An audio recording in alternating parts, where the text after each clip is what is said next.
gonna be hard, but you can take it. Want you to cry, then you will fake it. Give it a beat and you will shake it. The finish line and you'll make it. Don't you let it get you down. Just keep getting up when you hit the ground. Don't you let it get you down. Just keep getting up when you hit the ground. Gotta be real with it. Never give up, never, never give up.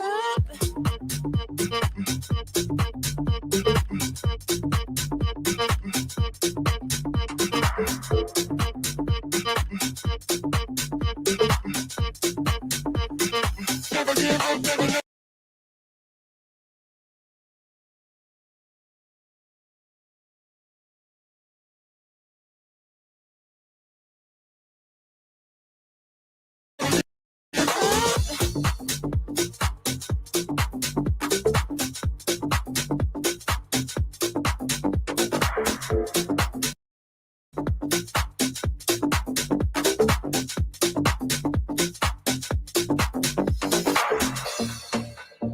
It's gonna be hard, but you can take it. Want you to cry, then you will fake it. Give it a beat and you will shake it. The finish line and you'll make it. Don't you let it get you down. Just keep getting up when you hit the ground. Don't you let it get you down. Just keep getting up when you hit the ground. Gotta be real with it. Never give up, never, never give up.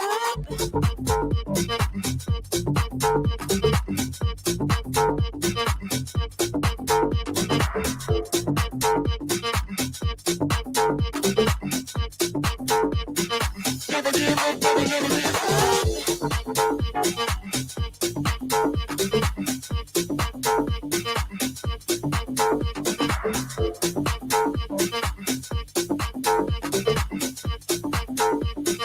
Never give up, never, never give up. Never give up, never, never give up.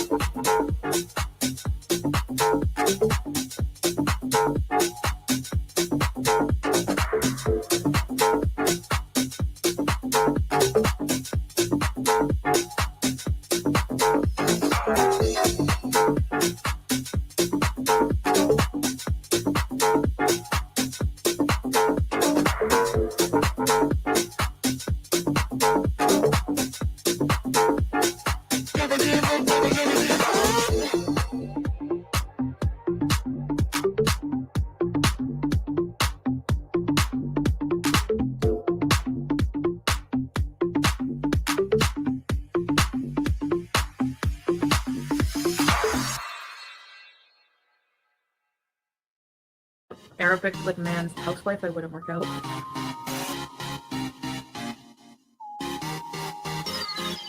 Feel me? Shake it up. Yeah, feel me? You feel me?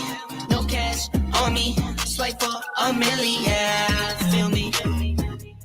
You feel me? Walk in the door. Shake up the building. Yeah, shake it up, shake it up, shake it up, shake it up, shake it up, shake it up.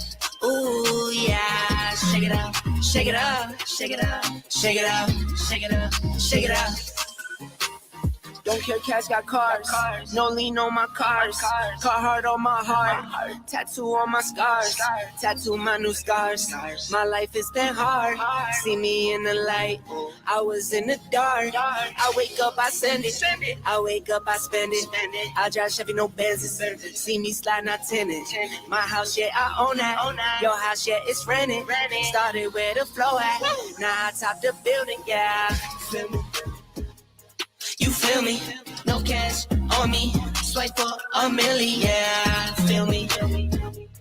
You feel me? Walk in the door. Shake up the building. Yeah, shake it up, shake it up, shake it up, shake it up, shake it up, shake it up.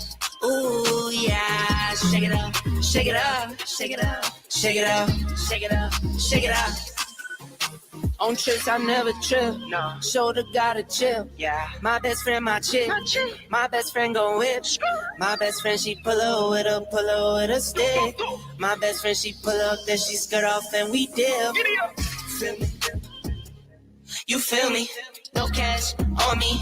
Swipe for a milli, yeah. Feel me? You feel me? Walk in the door. Shake up the building, yeah. Shake it up, shake it up, shake it up, shake it up, shake it up, shake it up. Ooh, yeah. Shake it up, shake it up, shake it up, shake it up, shake it up, shake it up.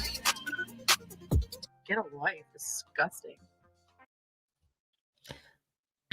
Good morning, everybody. Hello, hello, hello. I'm so sorry I missed yesterday. I did promise to come on, but look, the weather has been very humid. I worked all day. I was so tired. I had a headache. I had a little bit of anxiety yesterday out of nowhere. And I scheduled one and then I had to cancel it because I just couldn't do it because I just wasn't in the right headset mind frame. So I didn't want to be Debbie Downer on you. So I thought best to cancel it and just shift it a few hours. And here I am, 6:30 in the morning. It is 6:30, 6:32 a.m. on this beautiful Australian morning. The frogs are out, so I know it's going to rain later today. I heard them. I heard their death call. I hate frogs. I hate them, hate them. I heard them. I can't see them, so I'm fine. So Foodie has changed her profile picture once again, and she's changed it again. So we all know the picture, the plastic picture. We're going to see it in a minute. So I thought, what are we going to do? My first initial thought, and with my community post, was, oh my God, clean my glasses because they're disgusting. I can see the fingerprints on them. Was filter myself, like do the bold glamour, do some pictures, go avant-garde, be highly filtered and just embarrassed of my own actual natural face and just filter everything. Plump the lips, smooth the skin, fake makeup and all that stuff. Now, I'm a makeup girly. We all know this. So what did I do in the end? Absolutely nothing. We've put on some eyebrows, washed the face, and we've come on. I'm in natural daylight. You can see everything that's wrong with the face, all natural, all raw, because being old is not a bad thing. Being in your 40s, not a bad thing. Having problematic skin and blemishes, not a bad thing. Having wrinkles, having lines, showing your actual natural raw face, not a bad thing. Oh, I've got some weird sunlight coming in there. Look at it. Oh, we've got natural effects. It's all natural. You'll see the sunlight coming through. This is what I look like. It's not perfect, not glamorous, not gorgeous, but this is one of my faces. Okay, and that was my response to that, is that Foodie is going to be the big 4-0 in a couple of months. She's going to be in the same age quarter as a lot of us. Yep, that horrible 40 age gap that she always bitches about because she's so young and, she's a fawn compared to us old does. She's going to be in the same age category. She's going to have to change when she does surveys, the box that she ticks. She's going to be in the 40 to 45 category now. Oh, no, she's positively aged. But, so that's why we've come with a little hat, because that's how I often roll around the house. No makeup, put my eyebrows on, that's all, because I just can't stand myself without eyebrows. I just don't want to, So I feel like that's my one little non-raw moment is my eyebrows. Okay. Yes, and I just figured, and because I didn't come on yesterday, I feel kind of bad, so I've decided to get up nice and early. I've blocked out 3 hours before work to spend it with you. Give me an hour to clean and an hour to get ready for work. So if I'm running late from the cleaning, I've got 15 minutes or so to get ready. Yes. So that's what we're doing today. And Christmas is looming. Who's starting to panic about Christmas? Anyone? Not me, because I have the chillest Christmas of all time. I've just got to go and organise my seafood. I've got to order it ahead of time to make sure that I can get it on Christmas Eve, pick it up Christmas Eve. Otherwise, I won't be able to get what I want because the oysters and the prawns always seem to run out on Christmas Eve. Okay, let's go. Let's see who's here. I know Ding Dong Doe's here. Have you come in with some attitude this morning, sir? I hope you're in a good mood.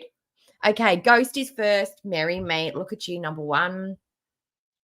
Okay, all right. Well, we'll say first comment wins. If you don't comment, you don't get the win. But Kat will say you get an honorary mention, okay?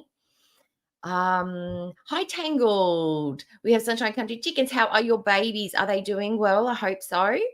We've got Christina. We have Linda Lou. Hello, Linda. Grateful Live.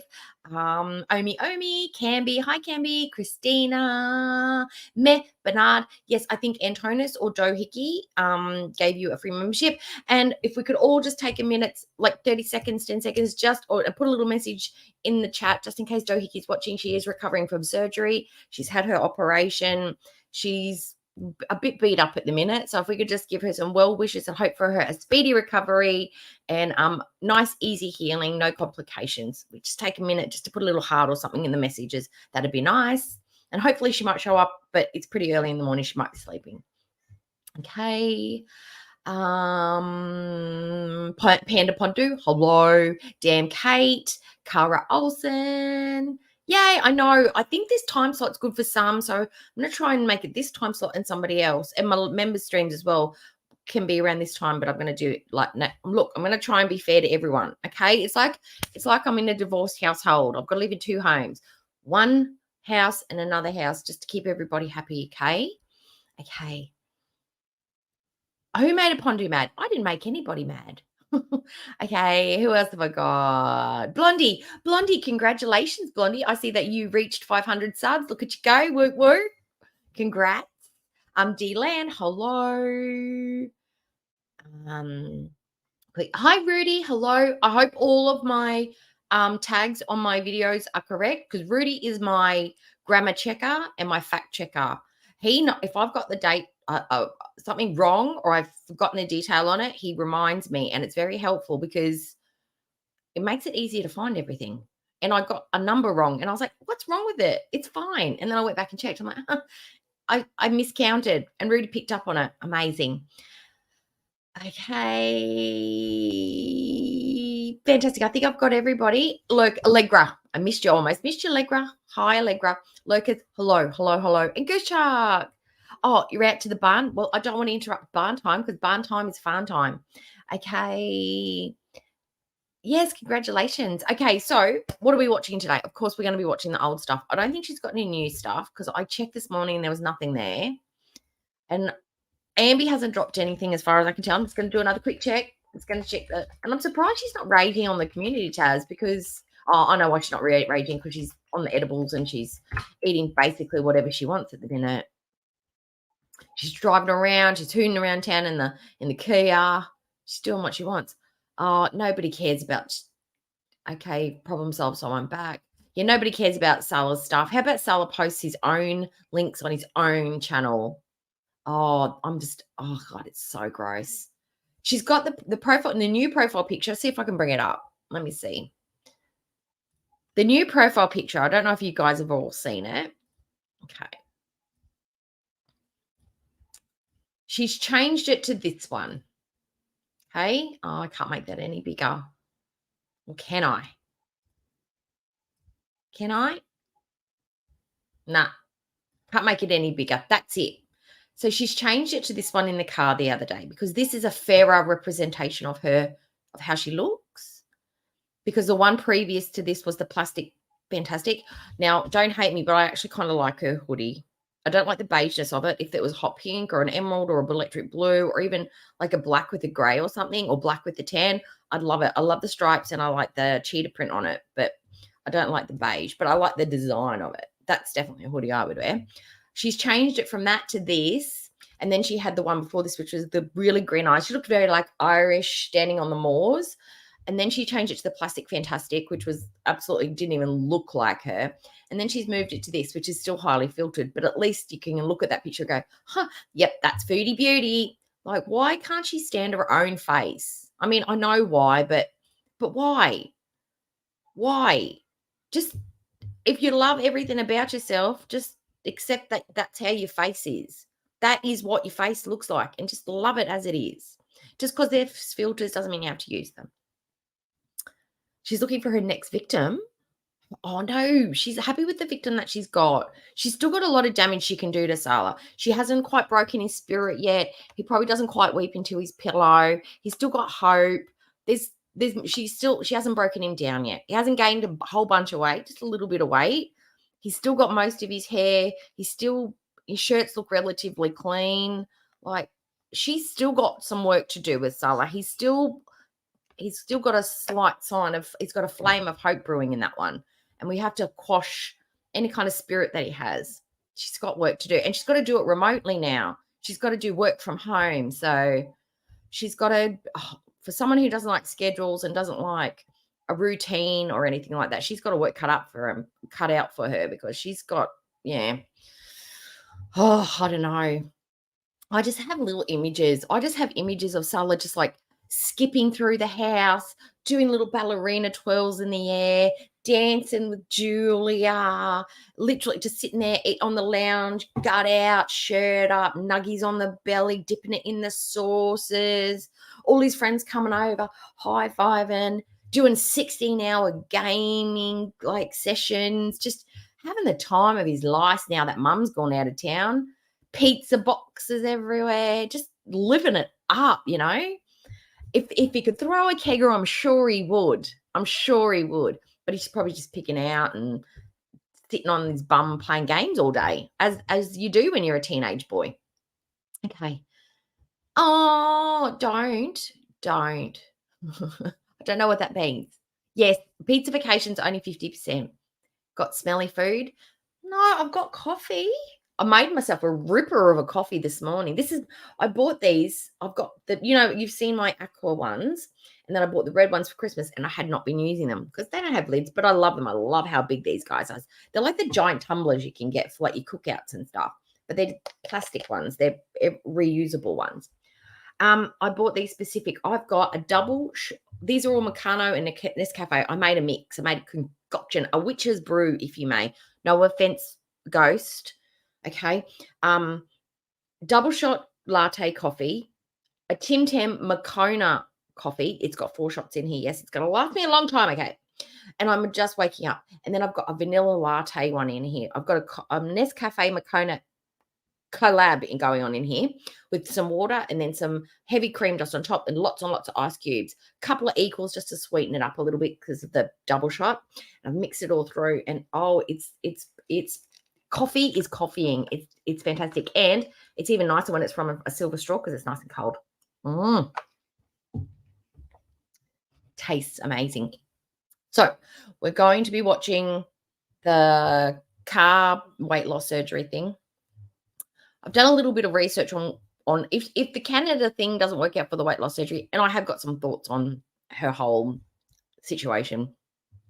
And then we're going to watch some retro reacts. We're going to watch the first time she dumped Salah when she was in Canada, and where she boo-hooed and cried, and it's over. And I've got something else lined up. I set it all up last night. I've literally got my same setup. Just walked in, put my hat on, and we're ready to roll. And then I think there's something else we're going to watch. Can't remember what it's called now. No. Let me have a look. Let me see. The deleted, it's over. We don't need that one.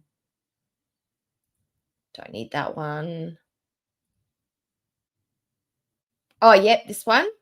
We're going to watch the one of the homecoming videos deleted from when she was home the first time, and she wasn't high. She was just jet lagged. And I want to see if we can. Oh, the coffee just came back. I want to see if we can recognize some of the signs, because it's going to be like a study. We need to look out for these speech patterns, the giggling, the eyeballs, the body language, just how different she is when she's high. So when she lies to us and tells us she's not been having the edibles, we can be like, no, lady, we've seen you recently high as balls, because we rewatched it from the last time you were in fact high. So that's what we're going to watch. And then we've got this one. Yep. Okay. So I'm just going to say hi to anyone who come in. I want to upload some more films to my Christmas channel for you all to enjoy. Any like, you can all see a film called Titanic 2. Oh, all right. We'll go and watch Panda Pondu. She's putting out gifts for us. We should appreciate the gifts. Jet lag in Amsterdam. Yeah, people chronically. We should call it the Amsterdam effect. Let's call it that. Okay, you've just come up with a new name for it. The Red Room awaits. I mean, he could have green, blue, orange, pink, purple room if he wants. Mum's not there to dibby dob or ruin the fun. Oh, look, she's not scared. I honestly think she's not scared of FFG. She's scared of the lady that thinks that Foodie said something about her poor little kids. Now, whether Foodie actually said it or not, I'm not too sure. But the lady has some very strong feelings about it. I think that's who she's running from, because Foodie's a coward. Foodie's a cat. Foodie realizes people really don't like her. But in all honesty, whether the lady's a threat to her or not, or whether she thinks there are people stalking her or not, nobody's interested that we know of. The fact that she's an internet person and she's got a pretty high profile and she's done some pretty nasty ass things. Even good people get stalkers. Even good people have people that have ill intentions. It's smart to just protect your identity and where you are and your location live. Just in general. Just in general. Doesn't matter if you're being stalked or not. It's just personal safety is a priority in this day and age. And it just never occurred to Foodie to think about it before. But now that she's got some mother who's a bit mad gunning for her, she's started to think about it. You know, wise moves. Okay. Let's get into the first video, because all we'll be here for hours if I keep talking. And hi, Replay Gang. Yes, I am getting into the reaction now. Please don't be mad at me. Okay. Just fast forward through the talking bits. Just fast forward. That's what I do. Okay. And we're going to skip the weird ass cameo because I don't know what that was out. That was literally her going, just give me money. Do the cameo thing, give me money. I'm like, whatever. Hi guys, before I start today's video, I wanted to show you what I had for lunch out yesterday. So I went to a restaurant and they give you this soup for free with your meal. It comes with it. Whatever you order. First of all, straight up. Oh, you can't even see me. You can't even see me. Where am I? Here I am. Here I am. Here I am. Here I am. No, that's not the one. That's the one. God, I couldn't even see what I was looking for. First of all, look, I've got to order food, right, to get the free soup, where the free soup is literally what I would order. So can I just say, can I have the free soup and no meal? Because you're giving it to me for free anyway. And my friend's buying meal, because I'd be done and dusted. The saltines and the soup, I'm finished, over. Lunch is done. And that looks really nice, actually. It just looks like chicken noodle soup. Yum. Order homemade chicken noodle. Yeah. Crackers, so comforting. And these chicken. I hate that. Does everybody say, oh, the food is so comforting? Most people say it's delicious, tasty, deep. Like they use a different word, but she's like, so comforting. Food doesn't have to be a comfort. Food is fuel. Food is not a feeling. Chicken strips and fries and coleslaw. Deep all fried homemade stuff. That's perfect for a diabetic. Honey garlic and a side of gravy. Oh my gosh, you guys. The gravy they were would be so okay, juicy and big and delicious. Yum, bismillah. Yep. Well, hello guys. Okay. Welcome back to another video. So here's my thoughts. Straight into it. I don't think Foodie Beauty came to Canada to get weight loss surgery. I don't. I honestly do not. Here are my reasons why. This is just a theory of thought. I have no facts, just from what I've observed so far. She hasn't locked down a doctor. Is surprised at the wait times, the in-clinic wait times, and the wait times to get an actual doctor. Has done no research before she left. She's just like, I'm going to have weight loss surgery, going to Canada. Sounds bogus to me.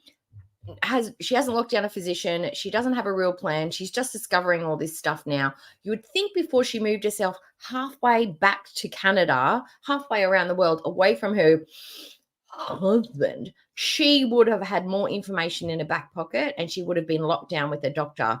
I wouldn't have left before I had a doctor. I would have done the groundwork before I left. I would have strung it out for as long as I possibly could before I left my husband. The day I landed, that would have been the day after would have been my very first appointment with the doctor, and that's why I would have left. This one, no idea. Second thing, the grocery haul that we did. She's not concerned with the diabetes. She's not concerned with the health kick. She's not worried at all about what she's eating, what she's buying. She's simply buying what she's been missing from home. She's simply buying what she feels like. She's not taking her health into consideration. She's moved halfway around the world and she's not taking her food intake seriously to help with her diabetes, let alone weight loss. She's not concerned with weight loss. Number two, number three, the meal that we have just seen her eat. Not thinking about weight loss. We're not thinking about the diabetes. We are just eating whatever. I don't feel like she's serious about the weight loss at all, whatsoever, none. I think it's a cover for something else. And the theories that have been thrown up to me from people in the comments in the chat section is she was kicked out because they're kicking out the expats. Something dodgy with her status. She can't have had a residential ID unless she was an employee. Who was she employed by? Murad, Salah. Those people are getting looked at and investigated and kicked out. Or she's been kicked out because of her diabetic status. She's been run out of town by the authorities. Or they've been scared that she's going to get deported and investigated. And if she was deported officially by the Kuwaiti government, then it's going to be very difficult for her to go back when she wants. So I think that the health arc, the diabetes, not the diabetes, she's actually got those, but the concern about the diabetes, the weight loss surgery is a cover for another reason. I do not think she has any intention whatsoever to get the weight loss surgery.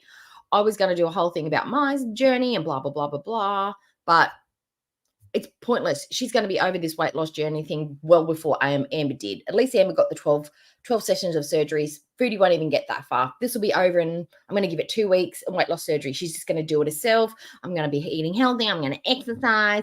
I'm not going to do it. I don't want to get chopped, blah, blah, blah, blah, blah. She's not invested in the weight loss surgery at all. Not a Skerrick. In my car in the middle of nowhere. So, as you know, I've come to Canada in hopes of starting a weight loss surgery process. I would like to start by getting more information. Ding dong. I think like most of us, she has what we'd call a lazy eye. One eye opens up a little bit more than others. This one for me is bigger than this one. But most of us have a lazy eye. She's not cross-eyed, but the filters are working really hard, like super hard. We have the Snow White filter on. We have the Alien filter on. We have some stuff adding to her makeup. Her lips are not the right shape. Everything has been touched here. But I want to share, I'm not going to say which clinic, weight loss or bariatric clinic I go with or whatever, but I'm going to share the process with you from beginning to finish because it's, a lot of people have it. I think she's literally parked outside her mum's house. She's not streaming inside, and that's probably got a mailbox or a street number or something in front of it. Legit, there might be something there that would easily just an ornate mailbox, a color, a street name, a house, a villa, a signpost saying Foodie Beauty was here December 2023, or she's just fancy. She's just adding an air of mystery around her location, like she's a super spy. Have had it, and I like the idea of sharing experiences, sorry, with others, and that's the whole reason I would share a lot of struggles I've had in the past with certain things I've gone through, medical or whatever. So for those of you who don't know, weight loss surgery, I think gastric sleeve and Roux-en-Y gastric bypass are covered by universal healthcare here. I'm in Ontario, Canada. Now, the downfall with she says, I think someone who's just moved halfway across the world to get back to Canada to leave her husband, you would think you'd know. She's got nothing but time on her hands. And for somebody who's an obsessive, somebody who, when they latches onto an idea, just is up, usually people who have anxiety and things like that, they become quite manic about things. Like they Google and they Google and they Google and they get all the details and it's all they can think about. It's obsessive thinking and planning. And I know for about 12 months, I was just daily containers, watching videos, watching the operation itself, just deep dived into it because it was all I could think about. It was just the planning because I was anticipating it. I was anticipating all my appointments, travel plans, booking the accommodation, daily schedules, writing things down. It was and a lot of people are like this because it is such a big endeavor. She's like, I think you can get it in Canada. I think it's covered. Not sure. So why would you go all the way over to Canada if you don't even know that you can get it for free or if you have to co-pay or what the wait times are? Why would you do that? Why? Or did she just impulsively decide to get on a plane and leave her husband for a surgery she may or may not be able to get for free? Yeah, sounds legit. Our healthcare system, it is universal, and the surgery is covered by that. So, the only thing is that there's a wait time. Right now, some hospital ERs have a 20-hour I think that's like unprecedented. Like it's never been. And let's talk about that. Let's talk about why there could be a 20-hour wait. Because some people perhaps use the ER like a doctor's office. I don't know who. There are certain people in the community who have chronic illnesses, and they don't take care of those chronic illnesses and diseases and stuff. For example, diabetes, enlarged hearts. Some people who eat themselves into cheese comas. Instead of having a GP or a doctor that they make regular appointments with to keep to monitor their health, they will just, whenever they feel a tingle or a twinge or a pain or they'll just pop into the ER and clog that system up. That's perhaps why there's a 20-hour wait, because people are misusing the ER because they're not using the system correctly and making appointments that high. But the weight loss surgery, I think it's could be about a good year and a half, maybe 2 years. It just depends, because each step you have some testing you have to do.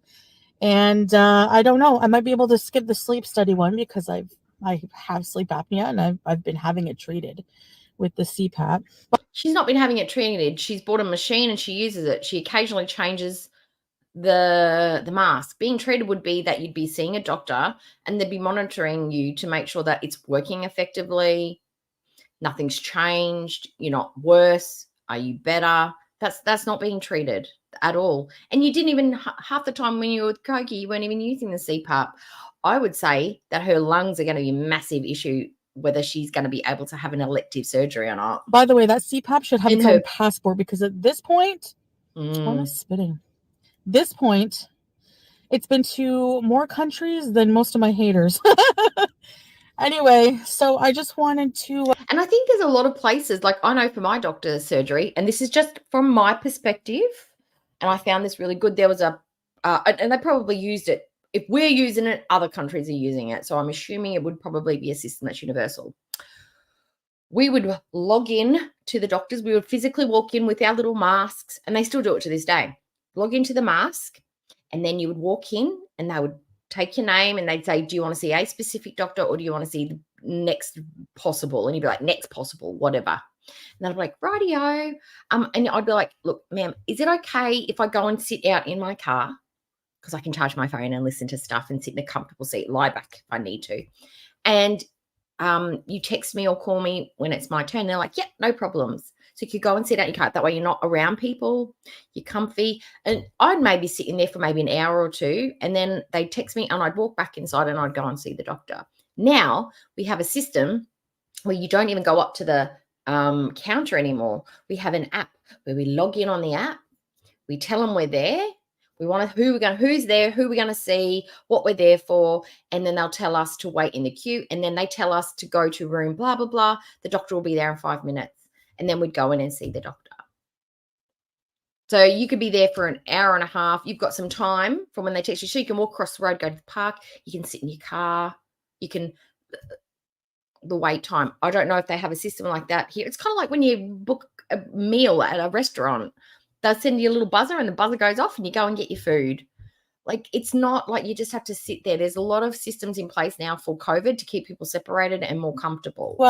Share a little bit of experience today I've had with that. The first step, of course, is to, and one of the criteria, I should say, that you need to meet in order to get weight loss surgery is you need to be referred, right, by a physician, your family physician specifically.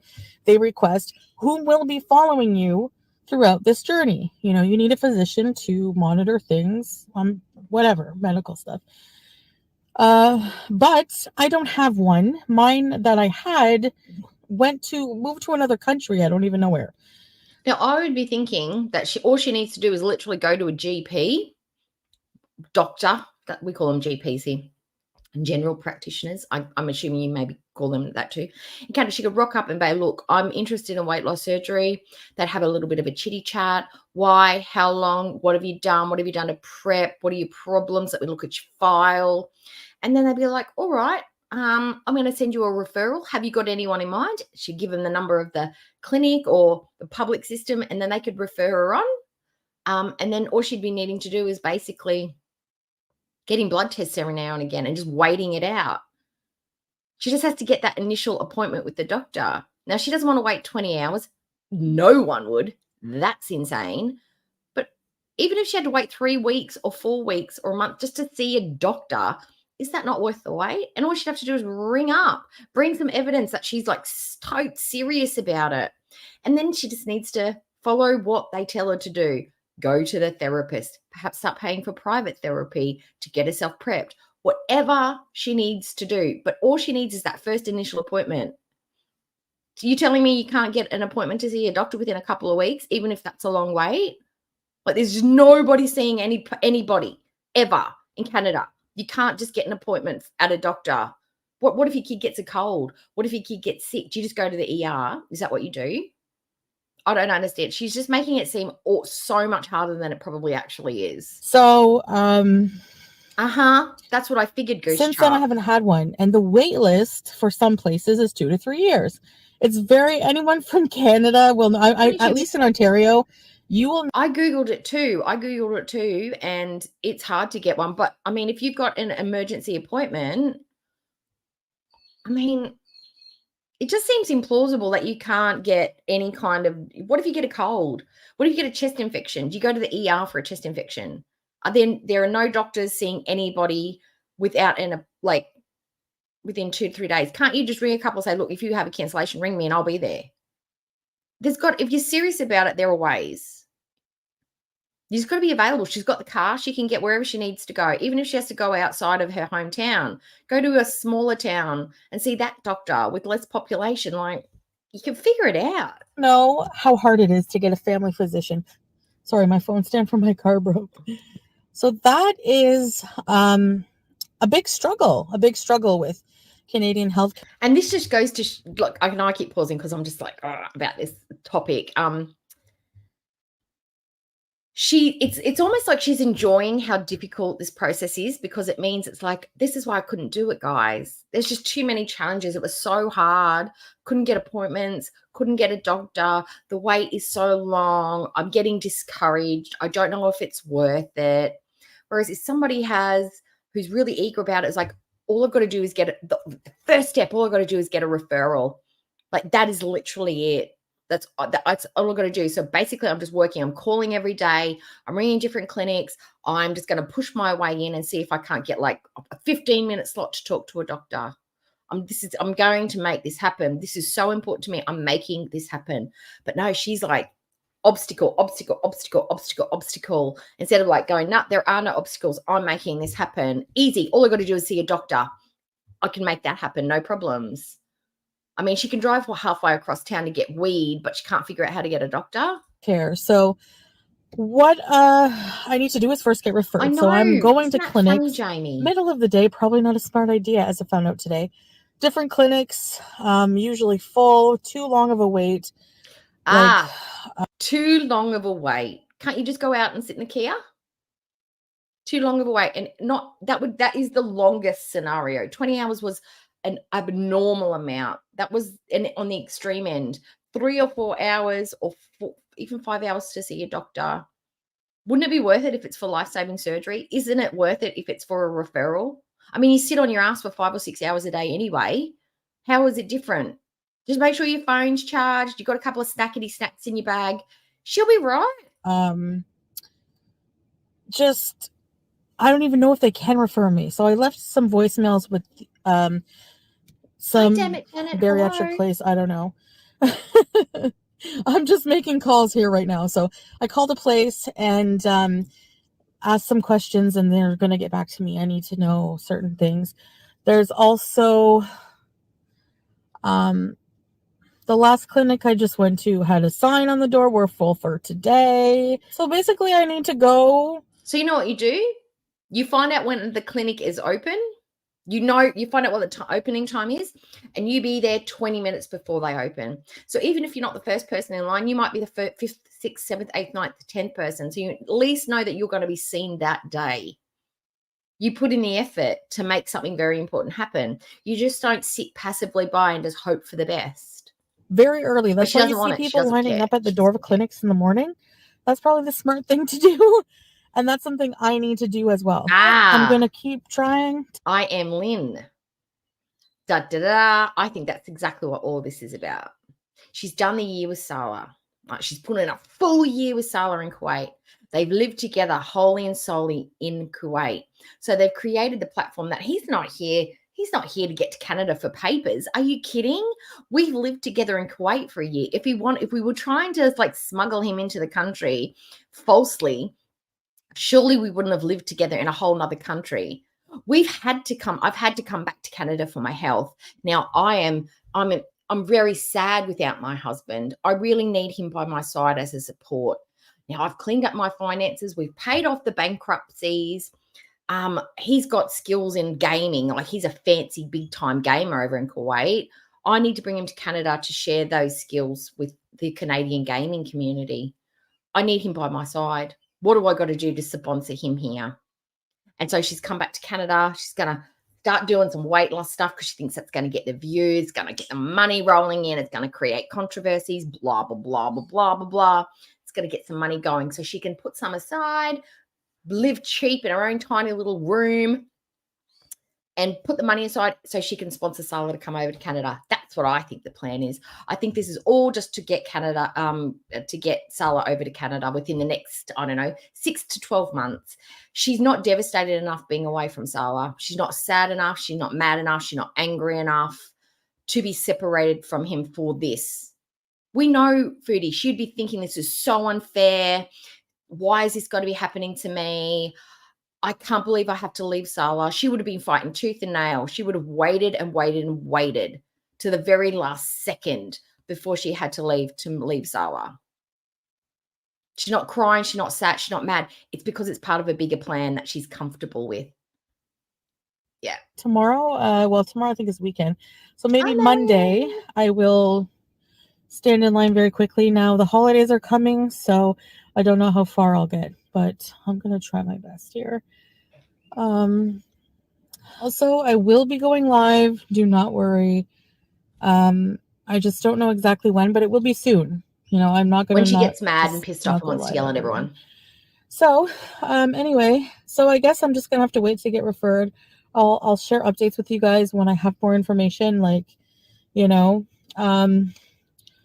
what's going to happen. I hope that a clinic doctor can refer me, because at this point, I don't know how people are getting referrals unless you have a family doctor. It's like pulling teeth here where I'm from. Like, they're probably showing up. They're probably calling around. They're probably making the efforts to get an appointment. They're not just ringing and going, oh, it's 3 weeks. Damn. Sorry, too long. What are we having for lunch? Nobody's organized anything? All right, let's get Subway. She's just like, she seems really, her energy around it, she's not excited. She's not on the ball. She's very whatever. She's very dismissive. This is not advocating for one's health energy. I'm just not feeling it. I feel bullshit. It's so hard to get a family doctor. It's ridiculous. And I mean, I don't know. I don't know what's going to happen. It's frustrating. It's going to be tough, but hey, at least I don't have to pay thousands of dollars, I guess, to get it done. So, now. Well, we know that Foodie loves to throw money at problems. She loves it. It's her best escape. When she has a problem with a man, he's not doing what she wants, she throws some money at it, gives him a present. If there's something that can quicken the wait time, throws money at it. Money is usually her answer to get around something. So why is she not wanting to do it this time? If she wants it in a timely manner, she doesn't want to have all the red tape, why doesn't she just go to Turkey and pay $3,000 to $9,000 and get the best bariatric treatment and doctors in the world to do a surgery for her? I don't know what the assessment is over there. I'm not thinking that I think it's a like first in, best dressed, come as you are, just have your blood tests emailed over and stuff like that. You can do all the pre-work at home. I don't know if you need psychological testing over there, but go to Turkey, fly to Turkey and just throw some money at it. You could have this done within 12 months if you just threw some money at it. Maybe she doesn't have the money to throw at it. She could get some bariatric surgery. You get bypass surgery in Turkey for about $5,000. Easy. And her husband earns dinar. It'd be even less. Fantastic. Now, I know that people are like some people are just like saying that She normally I does. She normally throws made money at derogatory everything. comments before about the surgery. Ah. So She could have thrown money at it had she not borne the Tego. The Tego's prevented her from having weight loss surgery. If they had not paid money cash for the Tego, they could have a little bit of cash. Or maybe they could have sold the Tego and used it for Chantal's medical bills and surgeries, because it's super important. It's life-threatening for her at this point. You would have think that maybe they would have not bought such an expensive car, kept a little bit of money on the side, and maybe helped her out with doctor's bills and whatnot, or looked into it. All you got to do is Google best country in the world for bariatric surgery. Turkey pops up. They give you costings. They give you a rundown. I've got it on my screen. We're going to have a little look at it. Before I go further with that, though, I do want to say this is not me saying everybody needs to have weight loss surgery who's fat. Absolutely not. This is all information that can be found by anybody who's got fingers who can Google a keyboard. I don't think weight loss is for everyone. I absolutely don't think it is for everyone. Some people shouldn't have it. Some people can't have it, unfortunately, even if they would be suitable for it physically, mentally, whatever. I am not saying weight loss is the answer for every single human being who thinks about it. I'm not a professional. I'm not an expert, blah, blah, blah, blah, blah. I am not saying go to Turkey to have surgery. I am saying Turkey does a lot of bariatric surgeries. That's what I'm saying, okay? Some things that people are saying I said, I need proof of that because I don't remember I remember maybe having an opinion about it and saying, I don't remember saying people are weak if they can't do it, because I feel like I'm weak. I don't feel like I'm strong. She said weight loss surgery is unnatural. Just eat whole natural foods for a month. That's what she did, and you will feel better. If you have to get weight loss surgery to feel self-worth, which a lot of people don't actually get weight loss surgery to feel self-worth. They actually do it to save their lives, for their health, to look better, to feel better, to exist better. It's not about self-worth. That's a whole different, you do therapy to get that love. Sorry. But the unnatural thing always gets me. It's unnatural. How about you getting your fupa chopped off and your arm surgery? That's pretty unnatural. That's not natural. Or the food that you eat, the Chef Boyardee in the tin, that's unnatural. The amount of makeup you wear, unnatural. The clothes we put on our body, unnatural. The car that we drive, unnatural. There's plenty of things in the world that we use that's unnatural. Medicine is also one of those things. It is literally the most unnatural. Surgeries don't spawn from a tree. Medicines, Western medicines, synthetic medicines do not spawn from trees. The plenty of things we use in this world, unnatural. That's the most ridiculous thing that she said. It's unnatural. When do you care about natural shit? You're going to get a BBL at one stage. What about your unnatural silicone boyfriend, Christian or Rodrigo or bloody, what was his name? Sebastian. That sounds pretty unnatural. Silicone men just don't grow on trees. I don't feel like I can do it on my own. And at the time, maybe I thought that I don't know. If I said that was very arrogant. But I think that's interesting, because that's the reason that was something that I said that about weight loss surgery, is that I was a little bit hesitant to do it, is because I wanted to do it on my own. And I was like, I didn't want to have an assistance. But then I came to the realization that I can't do it by myself. I need something extra. I needed an extra tool to help me. I don't know. It could just be coinky dink. I don't know. But maybe this is what people who want weight loss surgery, this is the conclusion that they come to. But I find it a little bit suspicious. I think it was a projection on my part, because I felt like if I had to resort to weight loss surgery, that I was weak. And you know what? I think that in some areas people are weak and some people are strong in different areas of their life. Now, I don't think that's a bad thing. Everybody has weaknesses and strengths, right?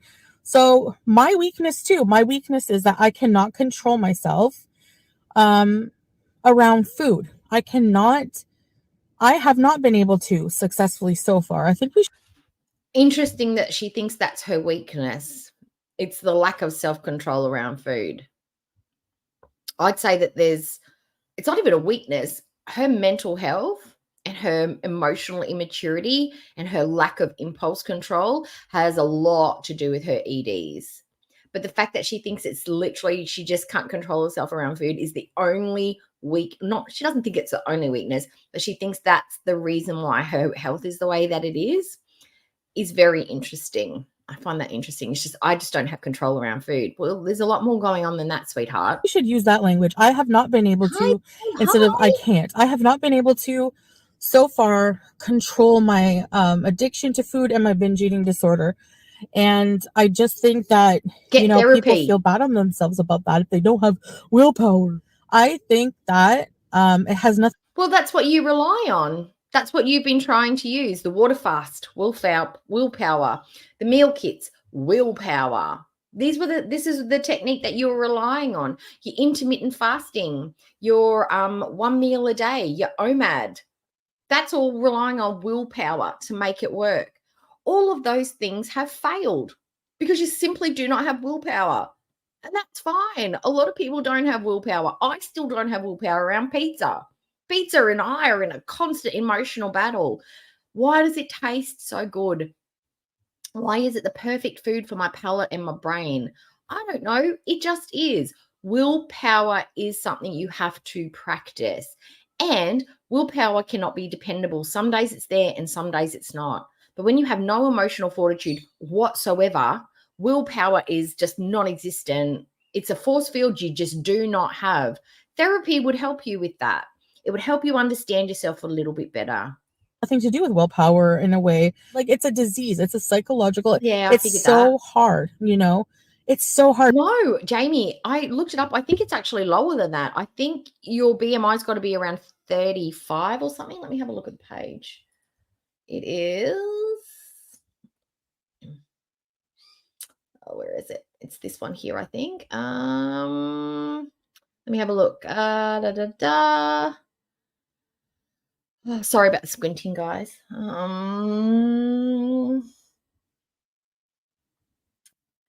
Oh, it doesn't have, it mustn't be on this page. Oh, it doesn't have it on this page, but I think I read somewhere it's got to be something like 35. And I know that Foodie's is 75. Her BMI is 75. We did a couple of weeks ago. Okay, yeah. Yeah. But yeah, you just got to be obese. Basically just obese. I don't think there's any mental health checks to go with it. And that's the scary part. People don't understand maybe until they've had it. And if you've been able to beat it, sure, but you must know how hard it is for people. True. It's not just down to just stop eating because, people have obviously tried that many times. It's really almost impossible to fight those impulses. See, this is where she thinks it's where it's at, is you stop eating. Stopping eating means you eliminate food altogether from your diet. Stopping from overeating is what you're trying to achieve. And being attracted to and drawn to the foods that set your brain on fire. It's an awareness she doesn't have. It's habits that she hasn't created or formed. She thinks you've got to eliminate yummy, delicious food out of your diet. No. You just have to find new, nutritious, yummy foods and eat them in portions that are suitable for an average human female body, not a family of 4 for 3 meals a day plus your snacks. She's all or nothing. It's stop eating or overeating. There's no in between. There's no healthy medium, and that's where she gets messed up. She's afraid that she's going to have to stop eating. It's no, you still eat. You just don't eat as much. Is that come along? Sorry, Jamie, I did see your question. I had the Omega Loop. So I had a bypass. Now, there were 2s that I could choose from. The Ruex Y, which is one procedure, or my doctor performed the Omega Loop. That was his preferred procedure. It's a bit trickier, but he says that it gives you a better physical outcome. It's a little bit different. He just prefers that one. There's not as many doctors who perform that one, but he likes that one instead. So it's called the Omega Loop, basically is what it's called. And it was a bypass. So I had the full-on one. I didn't have the sleeve. Yeah, so the bypass is the more drastic one. It gives you about an 80% weight loss in the first year or two. The first 12 months is when you lose the most, and then it slows down after about that because you get to a more even body weight and you got to work a little bit harder and, you know, adjust your eating like a normal person on a diet would, but you just still have very small meals. Yeah. But yeah, if you just Google omega loop, bariatric surgery omega loop, that's what I had. Oh, it's not just a hunger pang. It's, you know, it's so much deeper than that. I am Lynn. I'm just going to call you Linny, right? Linny. She would have milkshakes. She would melt chocolate. She would blitz a burger. Like she would find a way to get the salt, the sugar, the fats into her diet to make her brain explode, because that's what all she's looking for. She's looking for the high. She's not looking for the taste, the texture, because she doesn't chew. She just wants the thing that's going to make her brain literally just go like napalm, like, and go, wow, excitement, joy, love, companionship, comfort, big brain hug. That's what she's looking for from food. Wiring it shut to stop her from chewing is not going to be a problem. She's just going to find other alternate ways of getting in what she needs. And this is why people who have had weight loss surgery can get back to 600 pounds, because they find slider meals. It's a whole thing. So if I spoke in any derogatory way towards it. And to anybody who has had weight loss surgery that's in the chat, I understand that not everybody has wonderful stories or good outcomes. Some people live with lifelong complications. That's why I'm not advocating for anyone to have surgery of any kind from anyone in any country, because it is still a surgery with complications and not everybody comes out of it hunky-dory, fully healthy. So, and that is, there are risks associated with it. It is more serious than a breast augmentation, but it's not as serious as heart surgery. It is a life-changing surgery that you cannot often reverse. So anybody who's had not a perfect or even good outcome that is still struggling with the after effects, I am so sorry. And if this is triggering or upsetting for you, I'm really sorry. And I'm sorry that happened to you and you didn't get the outcome you're hoping for. It. Hi, to those people who've had it. I didn't mean it in anything personal. Ghost, I think it was to do with me. That Ghost, I think she like, honestly, she's got IBS. It's very similar. You eat, you feel sick, and you blow out the toilet, and then you vomit. And if you're really super lucky, you vomit and poop at the same time. She's basically experienced it with the IBS. That she eats, she runs to the toilet. I felt weak that if I ever had to get weight loss surgery, I feel like defeated because I have to resort to that. Yeah. The thing is I still feel that way a little bit. I know when I've overeaten, because I get mad burps. Like I'll just be burping and burping and burping and burping. If I eat and I don't get the mass burps afterwards, I've had the perfect amount. And I know with egg, oh, I love egg. But egg is not it for me for breakfast. I can't have egg for breakfast. I can have it later in the day, but breakfast, nah, egg's too much. And we will talk about what dumping syndrome is on another day. We'll talk about weight loss surgery and stuff if you guys want to hear some details and stuff. But I don't want to talk about it too seriously because Foodie's not serious about it. But if you're interested, we can talk about it. I still feel that way a bit. About myself, not about other people who have it done, about me for some reason, And I don't know if that makes sense. Probably not. But I'm trying to explain it. I wish I didn't have to have it, I don't even know if I do have to, but at this point, I just want to try to use it as a tool to help me. And also along that with the mental health help, is that this week coming, I have a lot of dealing with my mental health. That will be the next step. I itemized what I need to do here. And it's no offense, but the mental health should have been the first one to actually give yourself a concrete decision of whether you would actually want to have this surgery before you started tying up the medical system. I would be locking it down and starting to figure out, especially if you've got feelings that maybe this isn't the right move for you. If I want to do this on my own, which you've obviously failed at a million times, which is fine because all of us fail and fail and fail until we succeed. But wouldn't the mental health thing be the first thing you'd be jumping on, because that's lifelong? Like lifelong, and it's important if this surgery is going to stick. That would have been, the mental health would have given her some immediate assistance, whereas a surgery is a long-term thing. But, you know, Foodie's asked backwards with most things. So much. I look at my list and I think, oh my gosh, I'm going to have to do all of this to take care of myself, you know, and be an adult and take care of all of these things alone. I'm not alone. I have my husband, even though he's not here, we still are in contact. Yeah, literally all day until bedtime. We call him like and then a colostomy. He's a big support a lot. Yeah, and then I have my family and some friends. Wow. And, you know, so but I still, when you're dealing with, you know, and I mean they're really helpful, you know, in a lot of ways. And I'm going to be getting help, especially mental health help. I'm going to try to utilize whatever resources I have, and I don't know. Wish me luck. And I wish you guys luck. Yeah, I think they've got the serial numbers in case there's a defect. Because if there's a defect in them, they have to check the entire batch. It's like with food. They have to have batch numbers and serial numbers and dates and stuff. So if something goes wrong, they can like make sure that all the other boxes and stuff. I think that's why they've got serial numbers. Also, if you get murdered, they can find out who you are. Like too, if you're going through any I've of learned this, that from watching crime shows. Kind of but I just do you guys like yeah, this is why I can't have hoodies. I just always I do feel bad for those people because that have anyway, that's not what you want when you have the surgery in the first place.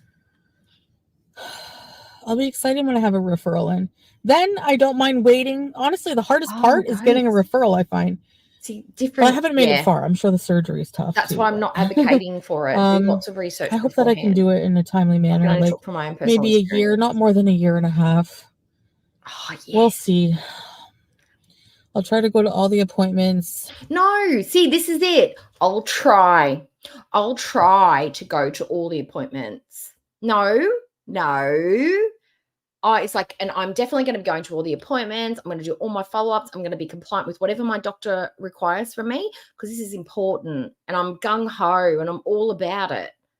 This is not the energy. This is not the energy of somebody who has got this idea in their head that this is what they're going to be doing and they're excited about it because they're sure of their decisions. You are like setting alarms. This is the appointment. I'm thinking about what I'm wearing. Am I going to have a blood draw? So I'm going to wear something with a sleeve that pulls my arms up. If they're going to examine my abdomen and my body and weigh me, I'm going to make sure I've got slip-on shoes and I've got a dress or pants on so it's easy for them to examine my bits and pieces if they need to. I'm thinking about what I need to do logistically to get there on time, the doctors, paperwork I need to bring, what am I going to have to talk about, thinking about the conversation so I've got it clear in my mind. I'm not thinking, I'm going to try and make the appointments if I can, if I'm feeling up to it. This makes me think she's going to use her mental health as a reason not to follow through. I just couldn't make the appointment, guys. I was just feeling really depressed and sad. I'm very discouraged. This is taking so long. It's taking too long, and I just don't think it's for me. The free medical system's just not working for me hard enough, I think. And just like, do what I got to do. Fast, timely. Anyway, so that's my struggle right now. I'll just keep you updated on all the health things, you know, because I have my papers here. My purse. I brought my papers with me. Hi there. Brought my papers along from Kuwait. Pics. Oh, we my got diagnosis. caps on. This is diagnosis, you know, diabetes because my A1C was. Hey, Mandy. What was it? 11? I think or 10 or I think it was 10, or maybe 11. I don't know. How did those deep fried chicken nugget strips work for the diabetes? I bet that made your sugar spikes. I bet you got up to a 15. I forget. It's on the paper. So that I can have my diabetes controlled here as well, you know. Linda Lou. Hi, Linda, by the way. Because I've got Lindy. I'm going to have to call you Lynn. Oh, you're just going to get a straight up Linda. Linda's. I think she's gotten in contact with Pete's because she's going to need a roomie to half the rent. They're going to get a 2-bedroom place together. She's going to have someone catch and carry for her, and she's going to have a little, you know, another little house servant to do all the jobs. She needs someone. She needs carer. She needs a live-in. So I'm going to have them review the medication because I think I have more access to better diabetes medication here, you know. If you guys are on anything that you would suggest, something that's not, going to hurt my tummy, like the metformin and Genumet, like deep something fried maybe, chicken I don't know. strips. They don't hurt your tummy, but medicines do. I forget some of the names people were leaving in my comments. There's an Ozempic shortage. I was on that before. There's people suing the company right now for getting gastroparesis, and I'm not going to lie, it kind of freaks. I don't have so much like an ongoing daily everyday problem, but it is something you got to think about. The first year and a half I was on anti-reflux meds, because you have to be, basically legit have to be. The reason I didn't come on the other day is because I was deep asleep and I had mad reflux that actually made me throw up for a very long time, and really, really badly. Lost my voice. And anybody who's thrown up, who's had weight loss surgery, and I've described this before, it's very different from when you throw up before. And anybody who's like, trigger warning, I will try not to be, but when you throw up, how it's it's almost like relaxed, and it just sort of just comes out. It's different. It actually feels like, for me, it actually gets stuck in my chest, and I cough and I cough and I cough and I cough and I cough, and then it comes out. But it's like it's coming out like it's the devil is sending it up from hell, up through my toes, through my stomach, through my torso, out through my neck. It comes out like Niagara. It is the worst. I actually get a feeling like I'm going to die when I'm throwing up. It's so bad, and I'm not exaggerating, because it feels like my chest is like being pressed together like this. I avoid it like the plague. That's why I don't overeat. I really monitor my portions. I'm really because I hate the sensation. This was random. It's happened to me twice in the last month. So it's forcing me to go back to my doctor to maybe go back on some meds until it's settle it down, because I can't do that every couple of weeks, because it makes me feel like I've got a chest infection for a day or two afterwards. It's horrible. But ongoing reflux issues, not really. Other than if I have too much to eat, like a bite or two, or too much sugar. Sugar gives me really bad reflux. Like, oh my God. Yep. It's the worst. So I don't know. Yeah. Anyway, let me know what you my stomach, my gut. Yeah, there's a shortage of Ozempic right now. So that too is kind of. I blame Kim Kardashian. So yes, I will get back to live streaming. Don't worry. I will most definitely do that. But I'm sure once, but you know what? Yeah, you're right. What will hurt is when she doesn't stick to the diet surgery. That will absolutely, like, oh my God. But you know what else would hurt?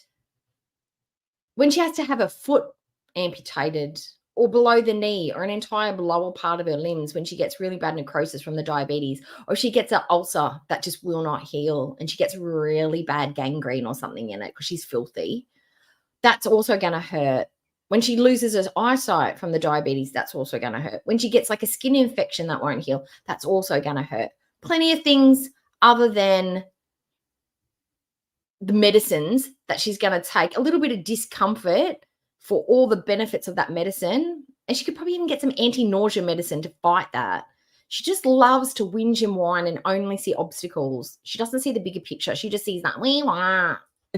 I just trying to settle in and get things taken care of. I'm so busy. Kill her, right? Oh my God. And I just need some time to myself without filming everything. I'm just like happy to just be not filming as much or going live right now. I just need a bit of a break. It's nothing to do with you guys. I love you guys. I appreciate all your support in the comments. And sometimes Salah goes live on his gaming channel. It's in the link if you want to hang out with us sometimes. Also, Son Salah, he does gaming. Like, he's playing Resident Evil 4 Remake right now. It's really intense. But it's just like a handful of. But you know what? What I really find that helps my tummy settle is making sure I drink heaps of water, just nice cold water. That's an easy solution for me. But kombucha, I find that the kimchi, anything fermented, not pickled, but fermented, helps with my flora in my tummy, my stomach, because I'm two as well, my tummy, my stomach. But I find those things are a really easy solution. And just some Gaviscon, but I don't like to rely on the Gaviscon because I don't like the flavor of it. I don't like mint things, but I want to have a healthy gut on its own. So I find that fermented food and just lots of water can often settle it down. That is a reminder that I need to drink more water, to be honest. Of us, like a nice intimate chat, maybe 50, 60 people sometimes. And it's fun. We just have fun. You know, I try not to get triggered by trolls. But a lot of good people in there. And so if you want to hang out with us, that's fun as well. So yeah, I'm just parked in the middle of nowhere. I did miss the Canadian wilderness, you know. I used to think the dead trees were depressing, but I just appreciate. She's stoked about the Canadian wilderness. Well, take us for a walk, Foodie. Let's show us the dead trees. Show us all the leaves. Let's take us a walk through the park. Hi, Fly. The difference of atmosphere, you know. I tried the Tim Hortons Bailey's line. I had an ice cap. I haven't had an ice cap since that's good for the babies, I'm sure. 10th grade. And I know I shouldn't be drinking that stuff. I shouldn't be eating what I'm eating. But for some reason, I just can't. Part of the, like, one of the big reasons for coming here, obviously, is the getting to eat comfort foods again that I've missed. Oh, she's been missing the comfort foods. So she's not found all the rice comforting that she used to eat at home. All the Burger King she used to eat at home. All the McDonald's she used to eat at home. All the Chinese food she used to eat at home. All the kebabs, the shawarma, the paneer. She was totally missing out on all the comfort foods at home. She would talk about the craving and the comfort. What she's missing out on is all the tinned goods, the cheeses, the sugary snacks, all the stuff that she used to have as a kid. Like, she was nostalgic for food. You know, you saw my grocery haul. I got everything junk. And nobody forced me to do it. Nobody had a pew pew to my head and was like, get this stovetop, get this Chef Boyardee's. But oh man, I want to eat it, I guess, is what it comes down to. I want to have like another last hurrah. Like I'm going to put it out there. Foodie Beauty wants that food more than she wants good health or to live. Because every time she's choosing that kind of food over healthier options, she's choosing to further damage herself. She wants that food more than she wants good things for herself. That's how bad off mentally she is and how bad off her ED is. She's choosing harm over health. And that's straight up facts. Her life is not worth enough to her to eat better or to do better or want better. I saw mushrooms and I saw, what else did she have in there? A head of broccoli. They're the two veggies that she had in that cart to fill her up for the 2 or 3 days that cart was for. I think that maybe it was just a binge, and the mushroom and the broccoli was just dressing. Learn for all of the comfort foods I've ever had. So I'm thinking of going or eating all of these things and doing a story time with each item and why it's a comfort food for me. It might be like therapeutic. Yeah, that's really good for your ED. Why is it a comfort food? You know, why is ravioli from Chef Boyardee a comfort food? And I can tell you exactly why. The texture of it obviously reminds her of when she was a kid. It's warm, it's sugary, it's savory, it's got carbs in it, it sets your brain on fire. She's put that sensation with maybe her mum coming home from work, heating up a can of ravioli. Her mum's finally home from work for the day. She gets to see her face. They get to have a bit of an interaction. She bathes her, puts some jammies on her, puts her to bed, reads her a story. It's obviously linked with some sort of good emotion. That's why it's a comfort food. The fact that it's got all of the things in the can of ravioli or whatever that sets the brain nuts is linked with some good emotion or a good experience. It's not that hard to figure out. And I got to think of, there's got to be a story time to each situation. There just has to. So maybe we'll go for a ride somewhere down the long road and bring a bowl of ravioli. No, you're right, Mandy. It is. No, probably not the long road. I don't know. I'm sick of that road. It's not the same. I don't want those memories, a lot of them, you know, so she doesn't want those memories, but she's willing to sit down and talk about why all these foods are comfort foods. Like, she doesn't even see the self-harm she's doing unto herself. Don't think about the foods. Think about all the things that she should or could be doing, but she's not serious about it. So we've got to stop thinking like she's serious about it. Anyway, when I do get my own place, like I said, we're going to have a party. We're going to party bees. All right. Well, I've yapped enough. Here's my sermon for today. And, but yeah, that's my situation so far with the weight loss surgery. So I'll keep you guys updated, like I said, because there's people going through it and there's people who have gone through it, and I love sharing. I like that we can all share experiences because we all go through it differently. Yep, we sure do. All right. Hope you have a good day. Bye. Yep, bye. Rightio. So that was Foodie trying to convince us that she's on the weight loss surgery track. Yeah, rightio. So now what we're going to do, now that we've talked about that, I want to show you what I found out. Okay. Not that one. It's this guy here. Okay. Okay. So again, I'm not saying to anyone considering bariatric surgery, go to Turkey to get bariatric surgery. I'm not saying that at all. That is not what I'm talking about. I've got to find the right screen. Here we go. I think that's the one. No. Which one am I on? Why can't I see that one? Why can't I see that one? Oh, because it's at the top. That's why. Okay. So this is a little page. I'm going to make me small. Okay. I'm not saying go to Turkey to get weight loss surgery. I'm not saying that. I'm looking at this as the alternate option that Foodie could have considered had she wanted to speed it up, bypass the very essential and important mental side of getting weight loss surgery. Working on the mentals is an intrinsic part of weight loss surgery for the lead up to weight loss surgery and the after effects of weight loss surgery to be able to maintain it for a lifetime without doing yourself harm after surgery. That is why I have issues and some doubts and concerns about this surgery. The actual surgery part of it is supposed to be the leading country for aftercare, the doctors, the actual procedure itself. Getting it done is Turkey.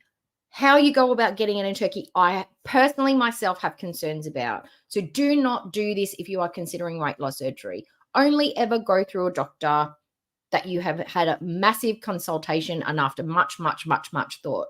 We're just looking at this as a perspective of an alternate for Foodie. Disclaimer, finished. Okay. So looking at this is called Placid Way bariatric surgery in Turkey. It's basically just breaking it down. Okay. So nothing exciting on here. Okay. Benefits. So they're basically talking about it'll make you feel pretty. It'll improve your health. La da da da da. Okay, so this is the important part here. You can lose up to 80% of excess weight in 2 years. That feels like a long time, but actually it's not, because by the time you get to the end of 2 years, you're pretty close to where you need to be. And you have a massive, the first 6 months is usually the first big drop. Feel confident and beautiful again. That's what you're going to feel like from weight loss surgery. This kind of language I don't love. You'll feel confident and beautiful again. You can feel confident and beautiful without weight loss surgery. It can aid you because you can fit into different clothes. It changes the way you look a bit. You might like that look a little bit better, but you can do those two things without the weight loss surgery and wear your favorite clothes without hiding your body. So it's got some language in there that I'm not loving, but it's there to talk to the feelings of the people who want to have weight loss surgery, because often you're feeling gross and ugly and big and heavy and a bit out of place with your peers because you can't wear the clothes that you like and la da da da da da. So it's feeding into those feelings. Okay. So thousands of obese patients from other parts of Europe, even from the United States, because they want to get that audience too, travel to Turkey for affordable and effective gastric sleeve surgery, gastric bypass, and other procedures, such as skin removal and whatnot. Okay, wondering why Turkey? Now, we're talking about Turkey because Turkey's in the Middle East. Turkey's close to where she is. It's a hop, skip, and a flight away. There is some turmoil in the Middle East. There's stuff going on, but that does not mean you can't fly to Turkey to get your surgery. Okay, cost of it's about 80% cheaper than other places. Improved overall health and self-esteem. That's subjective. That's on a personal basis. That's not guaranteed from the surgery. Successful bariatric surgery performed by highly skilled surgeons. Again, statistics, you may not always get the result that you want. Safe and cozy stay in luxurious clinics. The aftercare is supposed to be fantastic. You get a driver, you get private nurses, you have daily check-ins for the first week afterwards. High quality medical care from a professional and friendly team. Again, subjective. Relaxing vacation before the surgery in amazing Turkey if you can afford it. Okay, but you have to have preliminary examinations and blood tests and all that. That's what I'm assuming. Okay, so you get a whole package. Now the costs are down the bottom here. How much does it cost? It can cost anywhere from about $2,500, $3,000 up to about $9,500 if you look down here, depending on what you get. So the sleeve, $4,200 from this clinic. The sleeve, the gastric balloons. 2.5 is your cheapest. Your most expensive is about 5.5.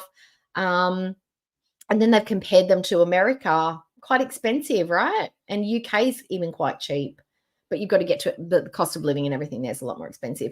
So you can get this done cheaper with specialized skills without having to have mental health checks and stuff. So if she wanted to throw money at it, she absolutely could. And it's close to where she loves, and she never has to leave the Middle East. So I would think somebody who is like gung-ho about getting weight loss surgery would have done a little bit of research and maybe looked at this as an option. But no, I'm thinking that the reason is that she had to leave Canada. There was something about having to get out of Canada and Canada fast, get back to Canada real fast. It wasn't so much going back for weight loss surgery. It was to get out of Kuwait and leave Salah.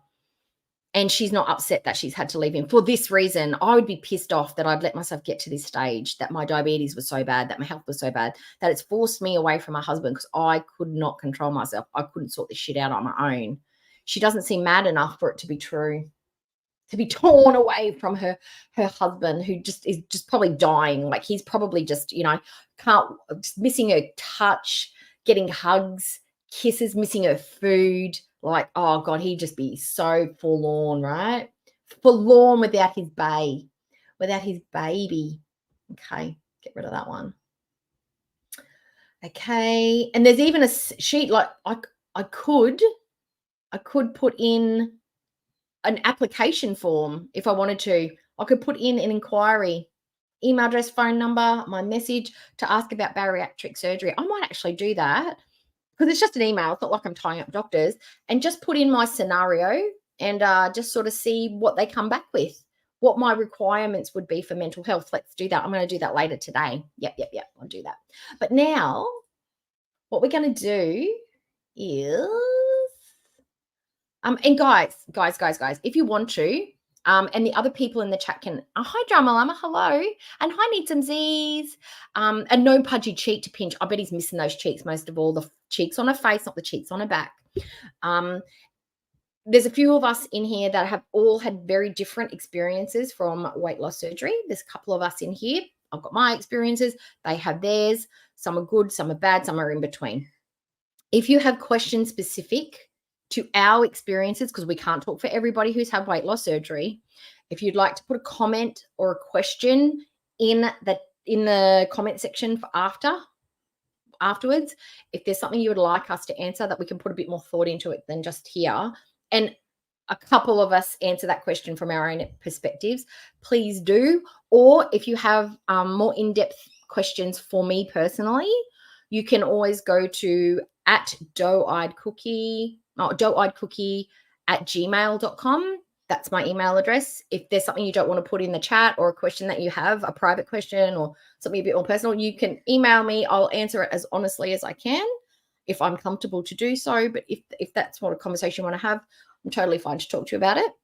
But put the questions in the chat and we can answer them if we can for you, if there's anything you're curious about. But honestly, any questions you have relating to bariatric surgery or weight loss surgery should be directed at a healthcare professional who can answer it from knowledge, experience, training, anything like that.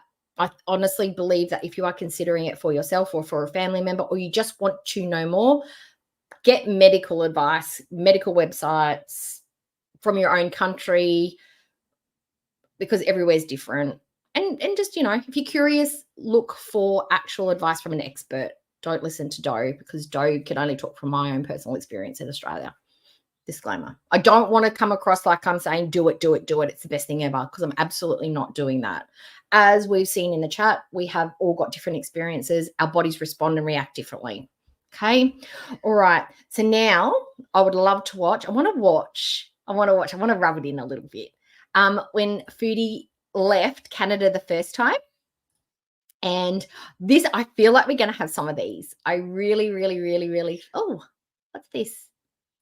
What are you doing? Oh, no, I don't want any messages from you. No, thank you. Don't message me. Don't want it. That website's trying to talk to me now. It's trying to hook me in to get some weight loss surgery in Turkey. I want to watch this one. Beauty Deleted.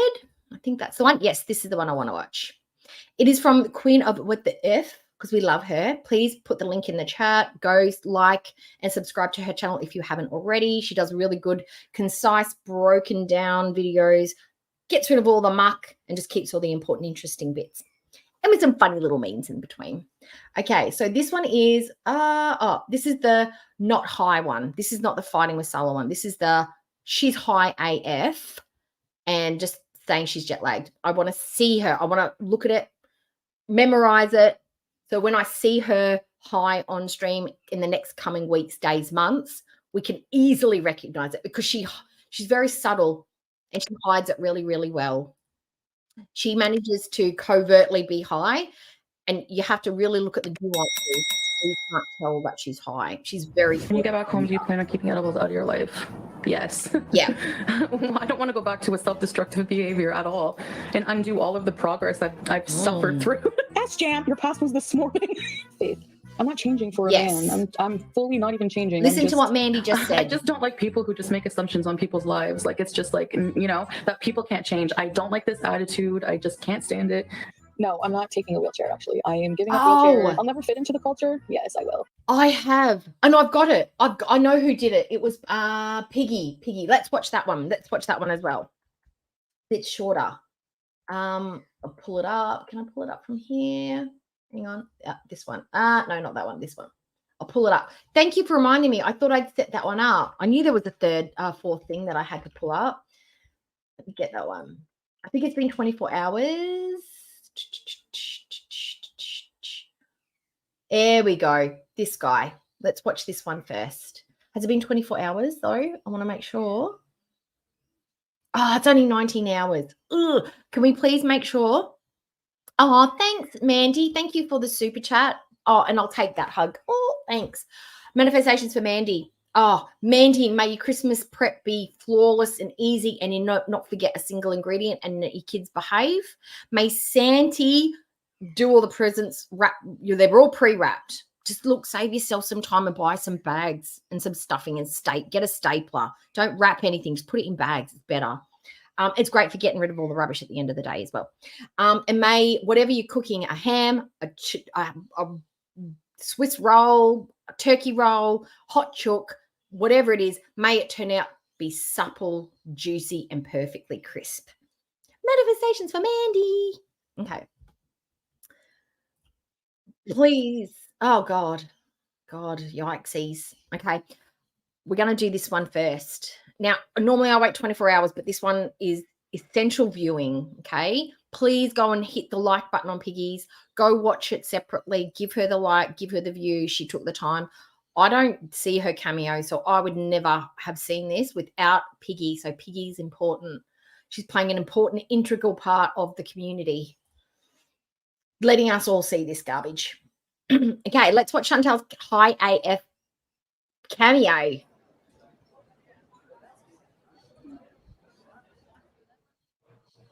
Hi. Hello, Jenna. Hi, Jenna. Hi. I am doing your cameo here. This is Foodie Beauty reporting. Ma'am, you are so high. Your newfound morals go out the window when in Canada just reaffirms what we're all thinking, that you're a fake as fuck Muslim. Now, I do have a notebook because you had a lot of names for me to try to memorize, and I'm really bad at memorizing things. Right? So I think... Why does she look so different? Why does she look so different here than when she was in the car? She wearing... Does cameo not have good filters? And she's not wearing her bug, like the big lashes. Maybe they were uncomfortable and she took them off. Makes her eyes look very different, doesn't it? Her lips don't look as soft and as muted. The cheeks, like she looks very different. She's looking like a really cool Jedi. Like she got the cool Jedi outfit. Like she's in a clique at Jedi school with the hood. Like, yeah, she's very groovy. The only thing I was able to memorize is like somehow. Yeah. We'll talk about that after this. Mandy. Oh, come on. Don't buffer now. Don't be bullshit. Come on. Do. Come on. Come on. I don't want to refresh it. I don't want to do it. Don't make me. All right. While she's buffering, we'll have a quick chitty chat. Okay. What was I going to talk about? The outcomes. Oh, the eating part of weight loss. Oh, and how hard it is. People think that weight loss surgery is the easy fix. It's the easy route. It's like cheating. And it actually is not. Hi, Jenna. Weight loss surgery. Well, we'll do it after the video. Hi, Jenna. Hi. Remind me I'm doing your cameo here. This is Foodie Beauty reporting. Ma'am, you are so high. Your newfound morals go out the window when in Canada just reaffirms what we're all thinking. That you're a fake as fuck Muslim. Now, I do have a notebook because you had a lot of names for me to try to memorize, and I'm really bad at memorizing things. All right, so I think the only thing I was able to memorize is like somehow a human cell in biology class. Neil, all right. I want to wish you all a Merry Christmas. I want to wish you a Merry Christmas. No. I want to wish you a Merry No. Sorry, I'll fast forward. I was drinking a nice cap. All right, so I want to give you also a huge beauty bite. Oh, God. Ew. I don't know. It's Talon. How can I say it that fast? Okay, and Neil the sea. I hear that you're huge fans of me, so that really means a lot. That means I have more than 1, 2, 3, 4, 5, 6. 3 people. True fans. That means a lot. Thank you. So, thanks for the cameo and the support. Merry Christmas and Happy New Year. Oh. Can you believe the audacity of this fish? Be honest for once, you clown.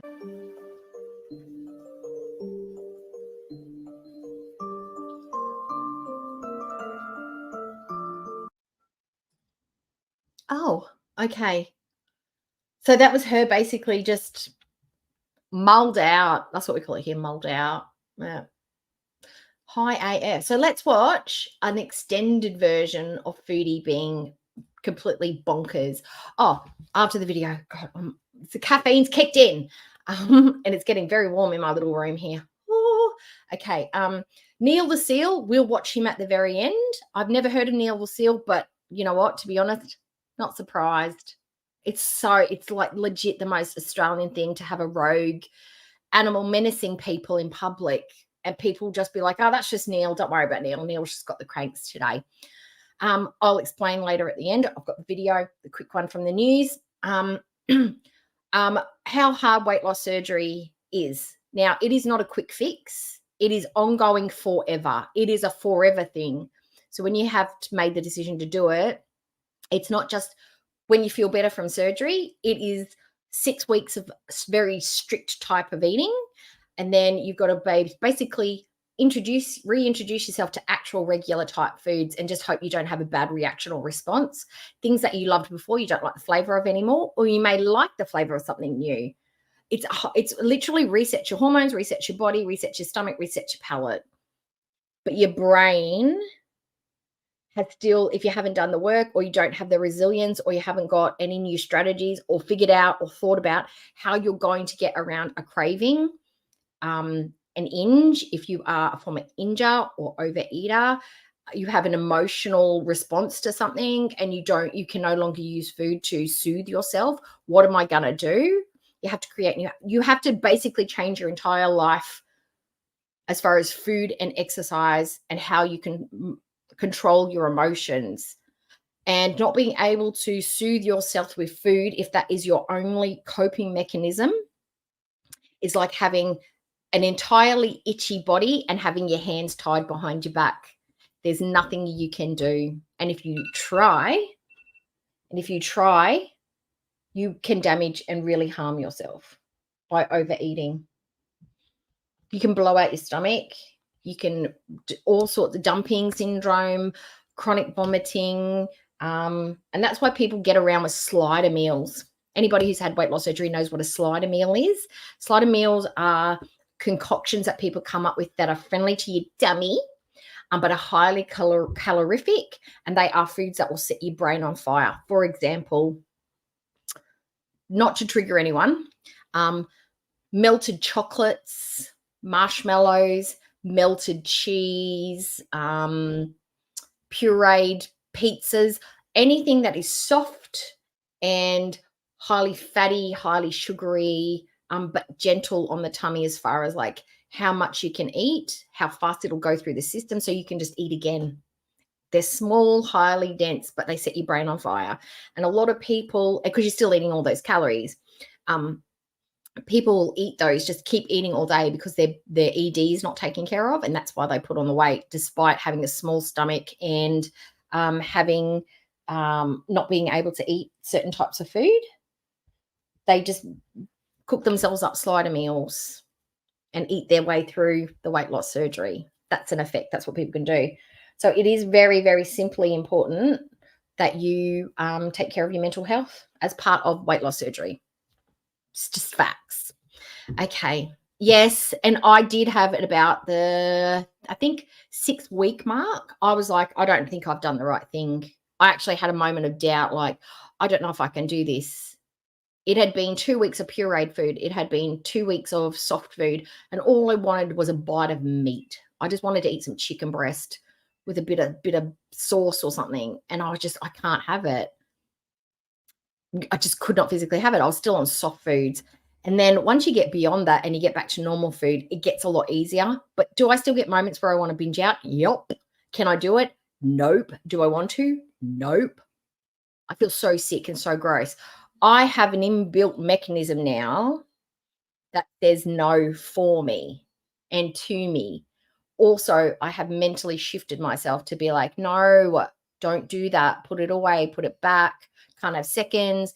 I have an inbuilt thing now, mentally and physically, to prevent it. It's not cheating because I still go through the emotional stuff and I still have to mentally work through it, and I still have to watch my calories, and I still have to do all that stuff. I'm just lucky I don't have side effects like a lot of people with the deficiencies and the nutrition and the food sensitivities and stuff like that. There's so much that can happen afterwards.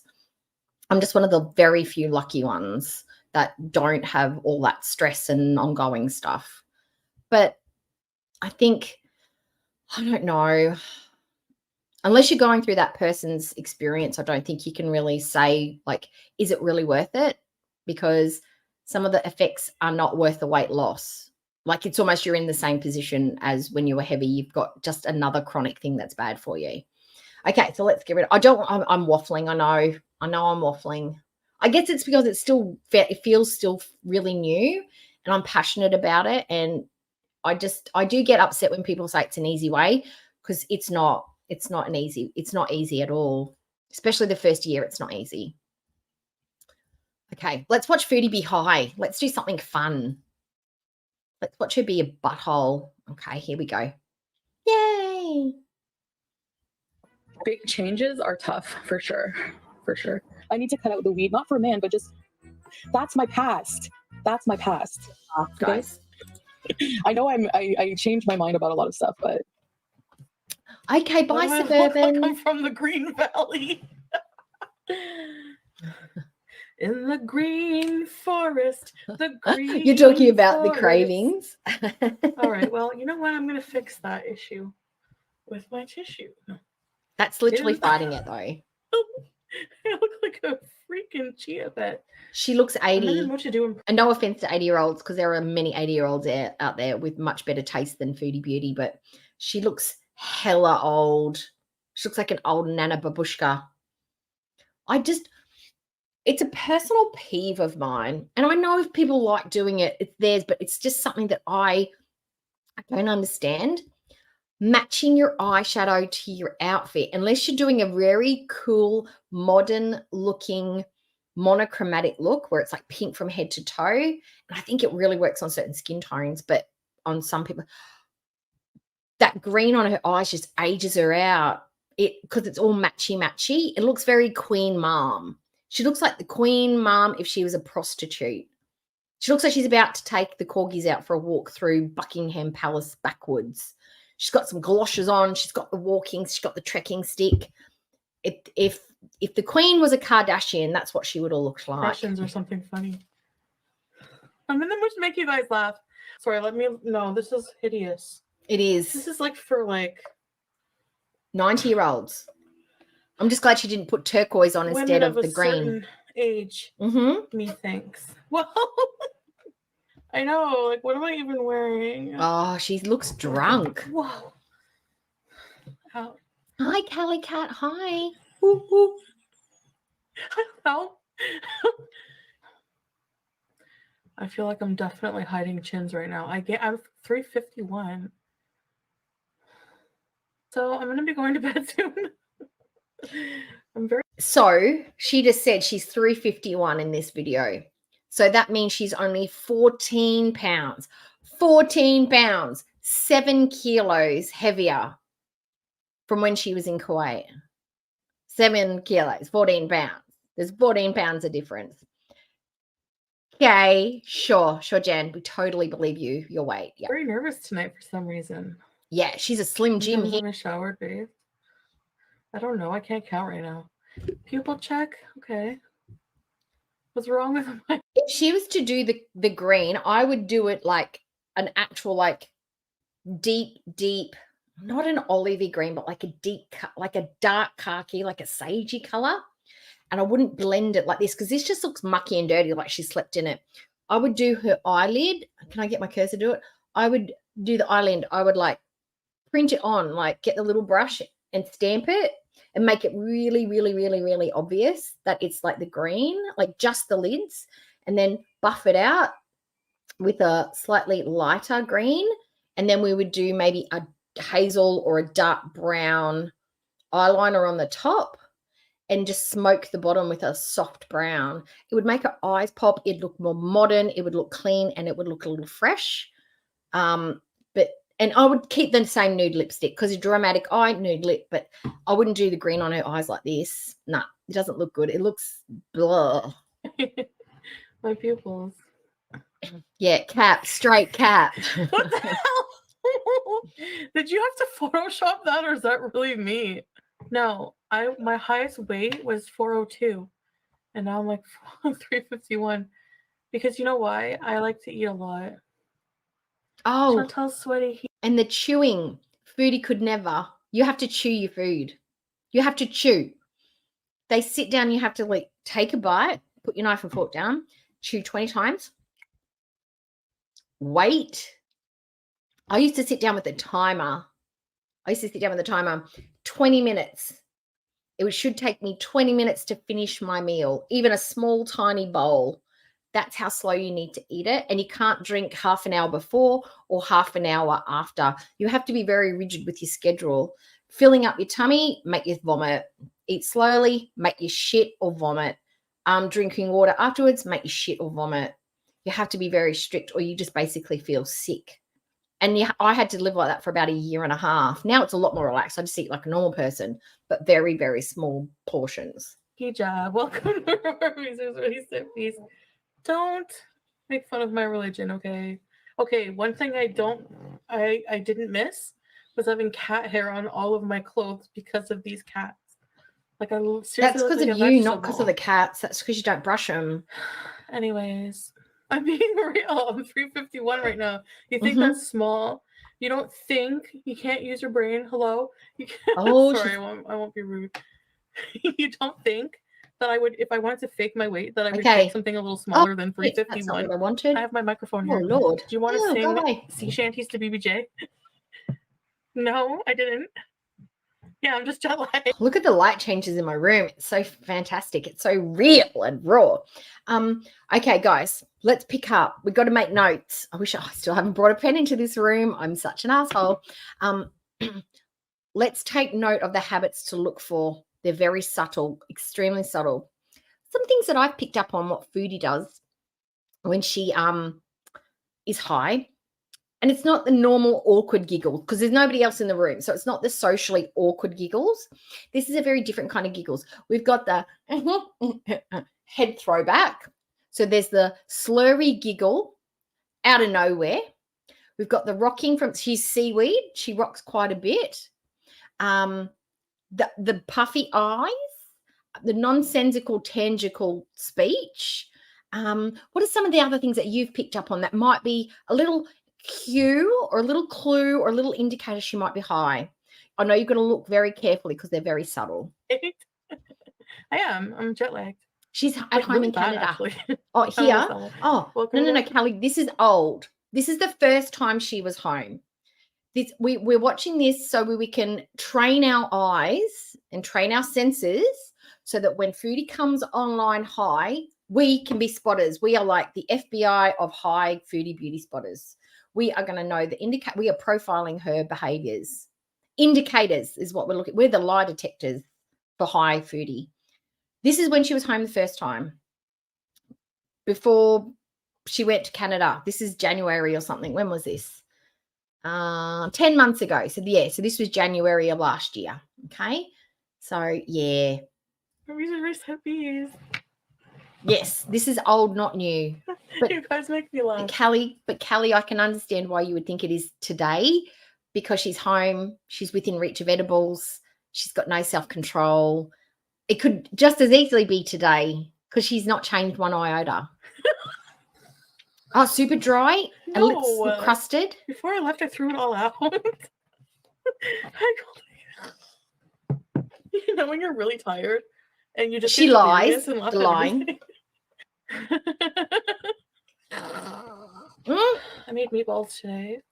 I've just been like eating. That's a massive one. That laugh. She does that a lot when she's high. I've noticed. Too much, man. What? You guys are just crazy. No. The way you're accusing me is so funny. Laugh. You're saying. Throwback laugh. Like it's a shirt. big giveaway. I like the detail on the sleeves. Nothing. I didn't. No. I'm just tired and like weird. I feel weird. I also think I'm getting sick. Oh, yeah. Anyway. Yeah. No, it's super subtle, Amber. Ew. Why didn't you tell me? Sorry. Okay, I had that's what to do it on camera, but like, what can I do? It's so hard not to go from being a person who's like normally gross to being somebody who like isn't gross. Miriam Joanna. Stop making me laugh over things that are freaking forbidden in my religion. I'm actually really tired because I've been getting up super early. Oh, and you know what? You know what the grossest part of this is? The super grossest part? Let's look at the date. This is February 1st. Do you want to know when she reverted? 3 weeks before this. 3 weeks before this, she had done her Sahara for becoming a reverted Muslim. So she had all that newbie energy, all that excitement. She's just reverted. She's learning. She's totally 100% invested in becoming a Muslim. High and a hijab. Yep. That's our Foodie. I've been having really bad dreams that like Saul is going to leave me. And everything's so super funny. Being so open to not open, it's so hard because you like almost become addicted to it in a way because. Oh, she feels like kind of sexy as well. Like a diary. Yeah, Do you want me to do impersonations with the microphone? Oh, this will be fun. I didn't take anything. Those are ham. Haram hamburger eyes. Haram hamburger eyes? No way. Yes, there you go. Haram hamburger eyes. No, it's forbidden. I'm actually really tired, but I kind of want Cheetos. She's hiding it really well. She's doing a fantastic job. I wasn't at the dispensary today. I legit think we've got the idea. We know what Foodie looks like. Oh, I'm starting to get a humidity headache. Oh, my God. All right. Okay. So now, I love Daniel. He's so fun. I'm going to get rid of this one. Oh, there we go. So we know what to look for. We've nailed it down. So this is the affectation we're going to be looking for, okay? Serious speech, weird giggling, head throwbacks, the sound, puffy hamburger eyes, random snacking, which isn't so random for her. She's always eating. But now we're going to watch the fight. It's over. It's over with Salah. I love this one because she cries. I don't know why I'm sick like that. I just like it when I see Foodie cry. because she looks so pathetic and so like she's so into herself. Like she's taking it so serious. Like we're all going to be devastated with her. It's like, ma'am, your whole thing's a bullshit. We don't care. And you just look kind of silly. And if you're going to cry, don't cry online. You don't do that. But anyway, okay, here we go. And we've got the llama. You know she's sad when she's lying on a llama. Oh, it's the sad llama. Okay, ready? Setti, spaghetti, go. Oh, you love it too, Kelly? Oh, I'm not so. Oh, we be sick perverts together. Look at her little sad face. Sorry, I shouldn't smile. Gotta be serious because she's sad. Hi. A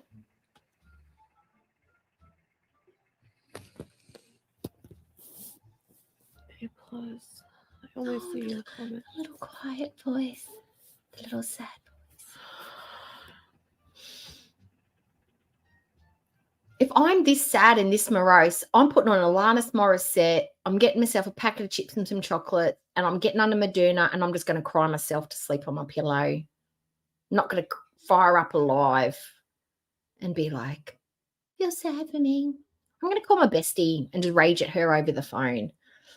I guess Foodie doesn't have those very healthy, sane coping mechanisms.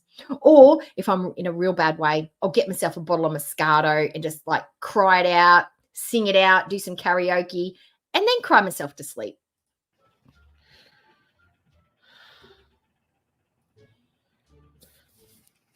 Oh, I missed it. Oh, none of us believe anything she says, and she gets mad about it. And hence why we come up with all these crazy theories. She is literally a spawning for plot lines. She says something and we go, right, this is our moment. Let's get creative. Let's workshop it, guys. Okay. From what I know from Foodie, and then we go this direction, and then we go, no, but this happened. Let's go this direction. From what I know from my experience, when people do this, we go in this direction. They're not lies. We are just trying to think of what's really, truly happening behind the scenes, because what she's told us is clearly not true, or we believe not to be true. That's why she's so fun, because we can come up with our own storylines. It's basically like Pick a Path. Do you remember those Pick a Path books in school? Like I was reading those up until about year 5. You'd read the chapter, and then at the bottom of the page you could pick, do you want to continue through the maze, or do you want to go find the treasure? Go to page 9, go to page 17, and you'd pick the page and it's like bum, no treasure, and you're like, damn it, I've got to go back and pick the different path. That's like with Foodie. It's a Pick a Path. She is a Pick a Path book, because all she does is lie. We are all stupid, Panda. I know. We're so dumb. We'd be doing something else if we weren't. I know. I liked them too. Just give me a minute. That action-adventure ones were so fun. And the outside books were really cool. The design of them was excellent. Oh, hang on. I think the cat's crying. Hang on.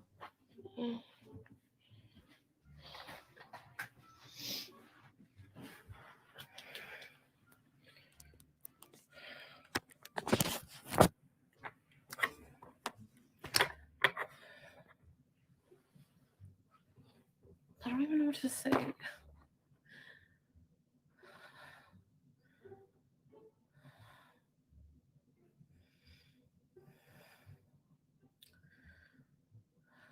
Just let me.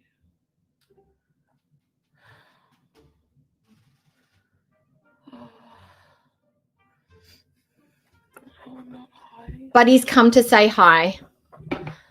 Things are going to go upside down now because he's in the room and he's don't touch the mic.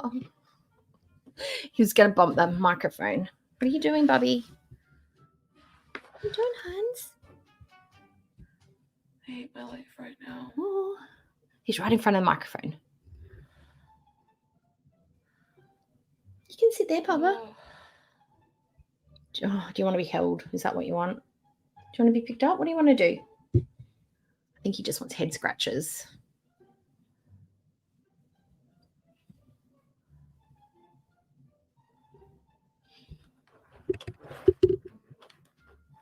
Super sad, guys. Super sad. So sad. No, fuck era. Oh, let's speed her up because she's too slow. She's being sad and slow. I wish I was. I want it to be fast, sad. It's better.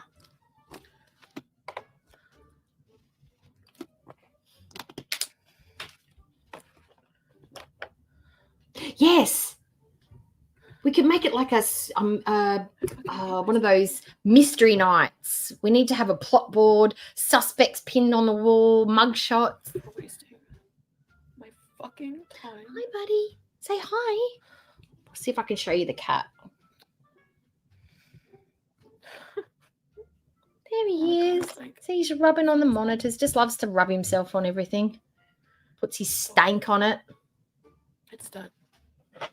It's done, guys. It's done. It's over. Come on. Click. Clickety click. So, Oh, that's it. I've got to turn him up now. Buddy, I've got to turn it up. Don't do that to my hand. There we go. Got to turn her up. Sorry, guys. No, my marriage is over. I know. Oh, my this God, I'm makes not me laughing. think I'm it's just laughing bullshit. because I can't believe I just said that. Like, I don't know if I should laugh. Oh, or she's cry high. anymore. That's why she giggled like that. Oh, and just Sane's channel. Please drop the link. Thank you, Jade. You're the best mod. Thanks, Jade. Jade always members. People fight in relationships, right? Like, it's normal. But whenever you say something you can't come back from. Sure you can, Foodie. That's not true, Chantal. You can always come back from the shit things you say, the hurtful things you say about other people. Pumped up kicks, come back from that. Yeah. Cuba, come back from that. The 3 little black bees, come back from that. What else? What are some of the other shit things you've said? You've come back from all of them. Yeah, absolutely. All the things you said about Shannon, all the things you said about Dee Dee, come back from those. All the things you said about May. There's nothing you can't undo, hun. Words don't mean anything, especially when they come from your mouth. It's all good. It's all fine. I'm sure he'll forgive you. No. No, he's not a bad man. Oh, God, stop whispering. I'm bad for going online and doing I can't make it any later. Oh, my God, this cat is trying. It's not a fight. I can't hear her. Can you hear her? I can't hear her. I know. He's so cute, right?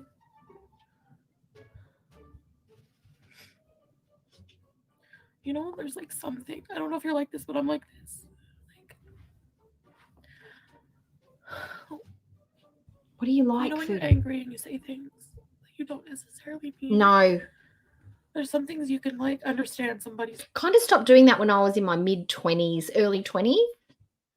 Stopped doing that when I was in my teenage years because I understood that sometimes you can't take it back and people remember the things that you say for always, especially the hurtful things, especially when you trigger people's insecurities.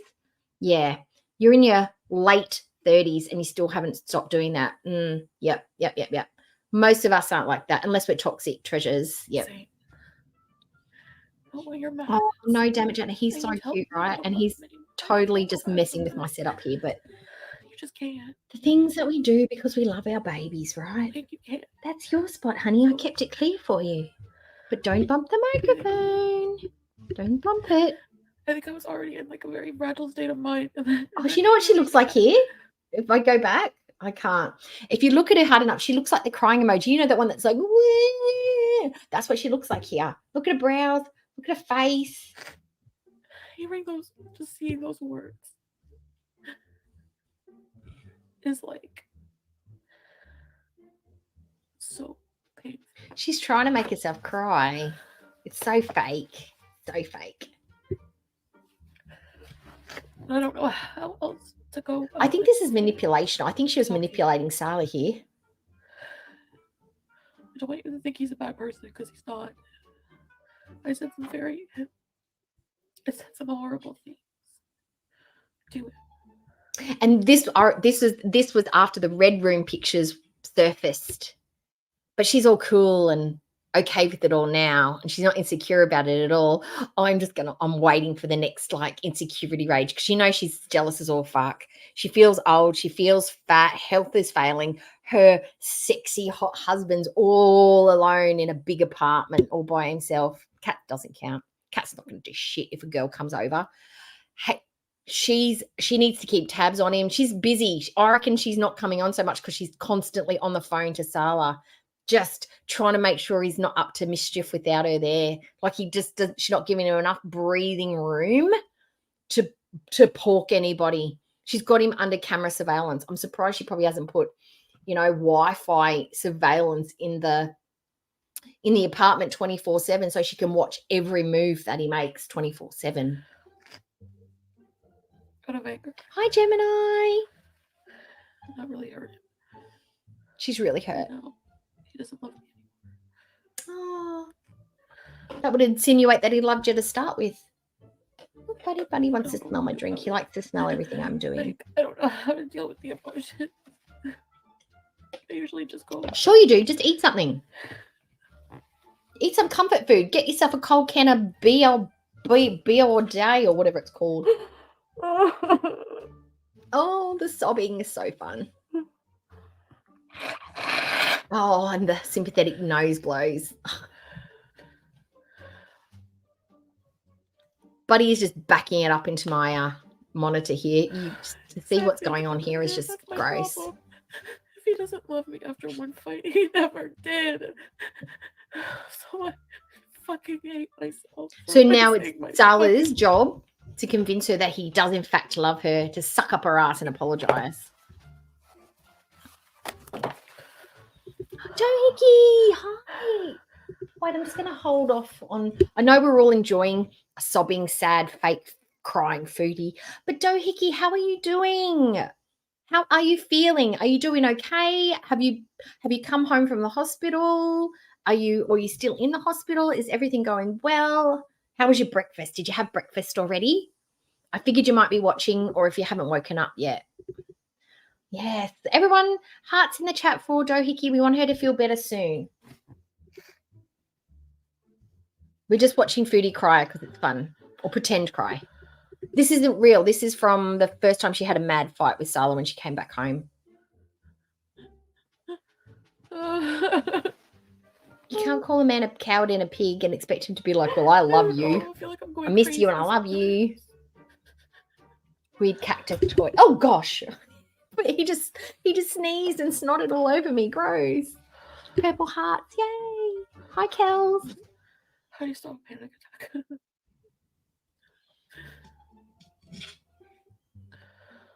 Do you want to be picked up? Is that what you're looking for? You don't say that. You don't. There we go. You don't say that you don't love you. See, the thing is, he didn't actually say that. She comes back the next day and he didn't actually say that. She just inferred that. She just that's how her brain manipulated it because she's a bunny boiler. Because he wasn't happy with her, she's like, well, he doesn't love me anymore because he's not trying to convince me and he's not reassuring me and he's not doing all the things that he is telepathically knows that he's supposed to do through sheer just fiction, just like he's just supposed to know what he's got to say and do to soothe me and pacify me. And because he didn't, he doesn't love me. Yep, because men are mind readers. Hey, Bubs. I could never, ever, ever see it. Hi. After you snotted all over me. Hey? Oh, got cat hair on me. Yeah, I'm okay. I just need some time. Thank you. She doesn't want real comfort from a real human. She wants comfort from her chat. Yeah. Pete's was there to comfort her and she didn't take it. That's normal. Oh, right. Yeah. That's not it. Oh, he's all right. I hate love. This isn't love, hun. This is just toxic bullshit that you love to put yourself through because you love the drama. My heart is dead. Yeah, a real panic attack is not feeling a bit sad and a bit teary. It can start out like that, but a real panic attack for anyone who's actually had one, you feel like you're going to have a heart attack. Well, most people, there are different types of panic attacks, but for me, I can't breathe. I literally feel like I'm going to have a heart attack. I hyperventilate, feel a bit dizzy. I can't stand up. I'm distraught. And it takes a lot to pull myself back to a sense of reality. I know I'm going to have one because I feel like this sense of doom, like something really bad's going to happen, like a physical attack or I get really weird spatial awareness around me, like things start to feel not quite real before a panic attack. And I smell dead fish. It's a whole thing. Yeah. I think I'm like too crazy for anybody. Oh, you get the tingles? I don't get the tingles.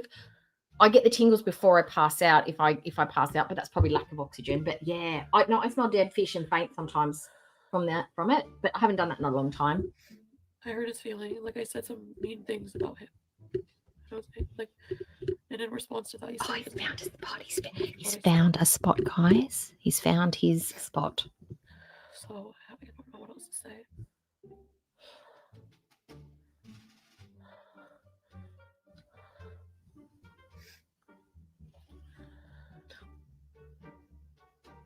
What if he accidentally uploads something to their joint iCloud, or he sends it to one of his mates or something?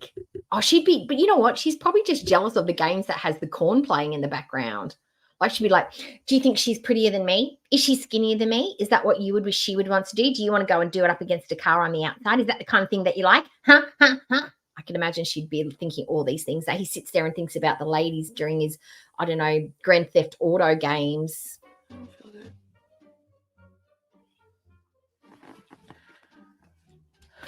Well, she'll stay with him. She will just not believe that it's actually true. It's photoshopped. It's AI. I feel really bad for even coming on. Hi, Satan. Hello. Nice to see ya. I see you've been working on the weather in Australia. Thanks for that. Yep. Yep. Doing a great job. Thumbs up. Saying you don't love somebody. How can you go from being so in fucking love with somebody 1 minute and then the next minute you don't love them? No, it was fake. It was all fake. No, when you act really gross and really nasty, it's really, really, really hard to be affectionate and be soft and kind to somebody. What you're actually trying to do is restrain yourself from also saying things that are really, really terrible and hurtful, trying to maintain a calm exterior. Well, on the inside, you're just like, if I could pop you in the face right now, I would, but that's wrong. And that's not the kind of person I am. I'm not a violent person. But you're just trying to keep things calm and reasonable and try and be an adult and not hurt the person that you love. You're not like trying to fight with them. You're just trying to get the situation over and done with and have a good, calm outcome. When you've got two people that are just loud and fiery and that's when you have those really bad fights. When you've got someone who's fire and water, that's when you've got one that will bring the other person down and the other person forces that person to talk if they're not normally someone who likes to talk. You have to keep rational or that person, the water person, is going to run away and avoid. And the fire person just gets amped up. You've got to try and meet in the middle. It doesn't always work out, but you certainly got to try. That's when you learn to communicate. They've only been together like 3 months. They haven't worked it out yet. She's used to getting her way. She's used to bullying people and fighting and raging. And he's just like, no, I don't like that yelling, name calling stuff. I won't take part in that. Oh yeah, when he starts to ghost her and the first missed phone call, that's what it'll be. It'll be the first time she can't get in contact with him for a couple of hours. She's going to be coming on like, you think you can trust someone when you go across you answer the phone. Why are you answering your phone? I'm doing all this hard stuff by myself, trying to work out my mentals and my weight loss, and he's not here to support me. If you know you're going to be far away from me, you should have the phone by your side at every minute. Where are you? What are you doing? The first time he doesn't answer that phone, he's going to get it. Hi, Dot. Yes, and you're right. And it's still fake, but she's tapped into her juvenile mentality. I'll be single for the rest of my fucking life. No, but you probably should if this is the way you think. You should be single because you're toxic as fuck. Is anyone still here? I can't see my dad anymore.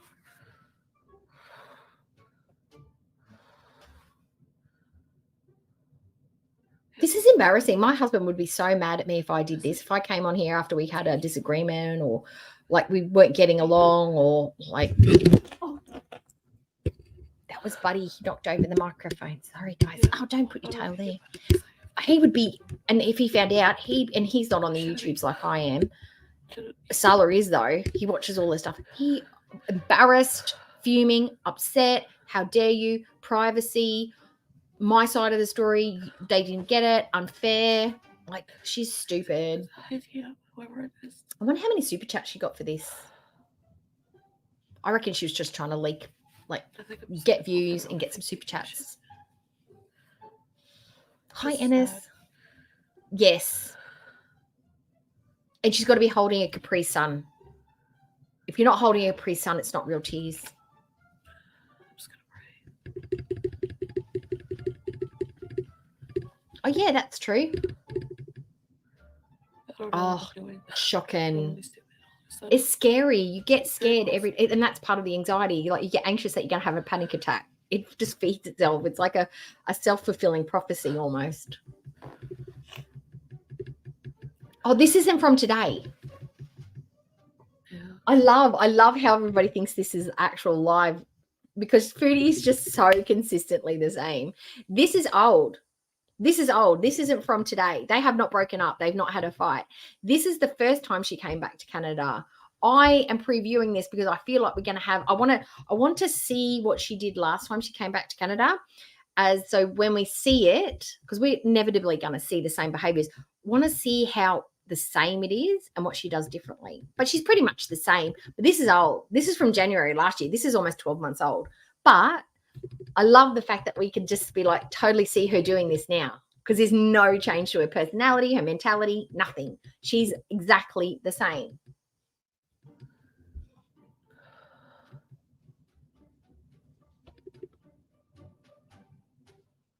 I called it a pig. Oh, like I said, she's on the succession plan. She's gunning for your job there, Satan. Yep, that's exactly right. Her true feelings came out in Cuba. The essence of who Foodie was came out in Cuba, 100%. And the pumped up kicks when she was doing that was Foodie. No compassion for anyone. We were fighting. Oh, buddy, buddy, no. I freak out. Buddy. I don't know if it's because of what. I still have pent up anger from being with Nana. I don't know. That's so cute. Are you going to get some presents, Kat? Do you reckon they're doing your Christmas present shopping? I think that's fun. Oh, and she is so insecure. I don't remember really why we were fighting. I think I'm very emotionally fucked up right now. Oh, took you ring shopping. I don't know. Oh, buddy, get out of the way. We've got an important ring conversation to have, and I can't see where the cursor goes because fat head. He doesn't have a fat head. Does that mean you've had a proposal, or the proposal's still coming and he just wanted to get your opinion on rings? Was the ring purchased? I need more information about this ring scenario. Is it like ugly yellow gold, or is it an actual pretty gold? Is it a pretty ring? Oh, I need more. You can't just drop ring shopping into the conversation and just leave it at that. We need more. We all need more information. I said you love me. Ring shopping. Panda. No. That's exciting. Oh, no. Oh, that's good because you get an upgrade, right, Drama? I didn't get one for my 10-year. I want one, but I'm getting an even better surprise tomorrow. I'll be able to show you my project tomorrow. That thing, the awesome present that came. Stupid. So I called him a pig. And that's a really big insult to him. But not to Foodie, interesting enough. But I'm so insecure. You are. Oh, itchy nose, cat hair. Oh, well, I think maybe then you'll get a princess cut then.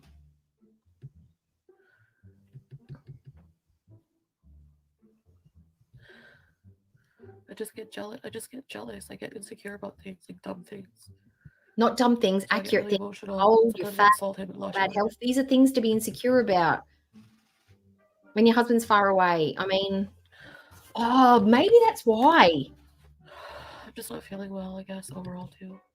Just like mixing everything. This is why Foodie would have been, if she'd legit married, why she'd be so insecure. It's because of how she behaved with that married man. Think about the scenario.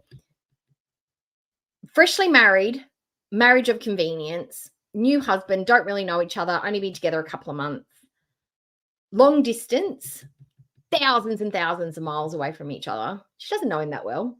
The married man that she was sleeping with in Canada had a wife, and they had 3 kids together, and he was still in another country having sex with somebody else, right? Totally normal for that culture. Totally normal for that culture. Now, the culture in Kuwait is very similar. Men fuck around behind their wives all the time. They can actually have lots of wives. Very culturally normative, right, for the men to be doing this, apparently, according to what I've heard from people and blah, blah, blah. So Foodie, why would she be insecure that her Syrian husband living in Kuwait, thousands of miles away, would have himself a little girlfriend to comfort him, to keep him company while his wife is away in another country and they'd only been together 3 months? It wasn't even really secure or locked down yet.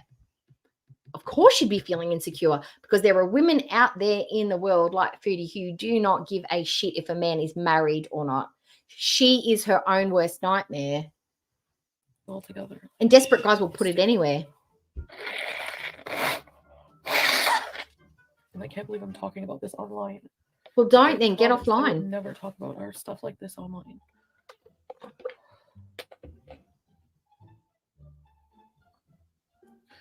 Oh. I don't act rationally when I'm like very emotional. And Pete's will run back to her. He's got no self-worth either. Unless he's just loving not being around her. I don't know.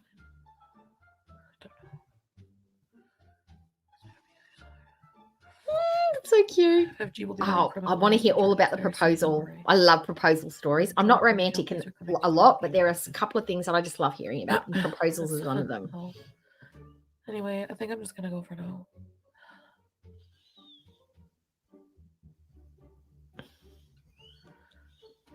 Oh, we have to all get fascinators. Well, you know what? We'll have to have, like, once the engagement happens, we'll have like a little maybe we'll do like a members live or a live stream. We'll all get like a little hairpin or a fascinator or something. We'll do like we'll have some little cupcakes. We'll have like a little mini engagement party for Kat when it all happens. We'll line it up. We'll do a little engagement party. We'll pre-plan it. We'll theme it. We'll team it. We'll get some colors going. I'll set it up, put some balloons up, some bunting. I'll make some little cupcakes, maybe some little cucumber Philly cheese sandwiches. We'll theme it. We'll team it. We'll do a little celebration for Kat. I shouldn't be talking about this online. I think she's hot. She's MIA and she's not coming live because she's high. She's just eating and high. She's living her best Canadian life. She's cruising through BK. She's cruising through Macca's. She's eating edibles. She's chilling. She's loving life. That's why she's missing in action. Or she's constantly on the phone to Salah to stop him from sticking his dick in anything that moves. He's not a grifter, flop era. Yes, we'll do a hat one. We'll fascinate. Unless that cat doesn't like that idea. Just got in a bad fight. Oh, we'll have to do a lemon drink, a lemon cocktail or something for Kat. Which is usually what I fight with people. No strippers. Satan, you can come, but you have to be good. Or I'm going to get you turfed, right? You have to behave. You can bring your pitchfork. Pitchforks are allowed. Called me just now and said, if I don't love you, why would I marry you? I was mad. My intention is to marry her and be good to her for the rest of her life and maybe give her a house and some kids. That's my intentions.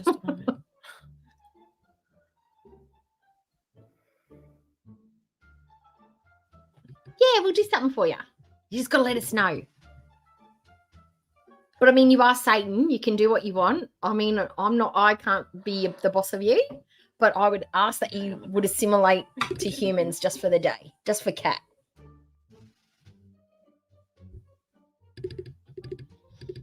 She's the sad emoji. It's funny. It's comical. Okay. Oh, we're almost finished. We'll get to the very end. That's tissue number 4. She's gone through 4 whole tissues. Yeah. She doesn't want any strippers. No strippers. But look, Jade. Look, Jade, in all honesty, do you feel married anyway? Like, do you feel like actually getting the ring? Oh, the ring would be nice, though, because we all like rings. Not even a wedding ring, just like something pretty, right, to wear. Do you feel like you need the paper and the dress and the whole thing? Because some people like it. Like, they want the ceremony. It just feels nice, like to have that big celebration, to put a pin in it, you know.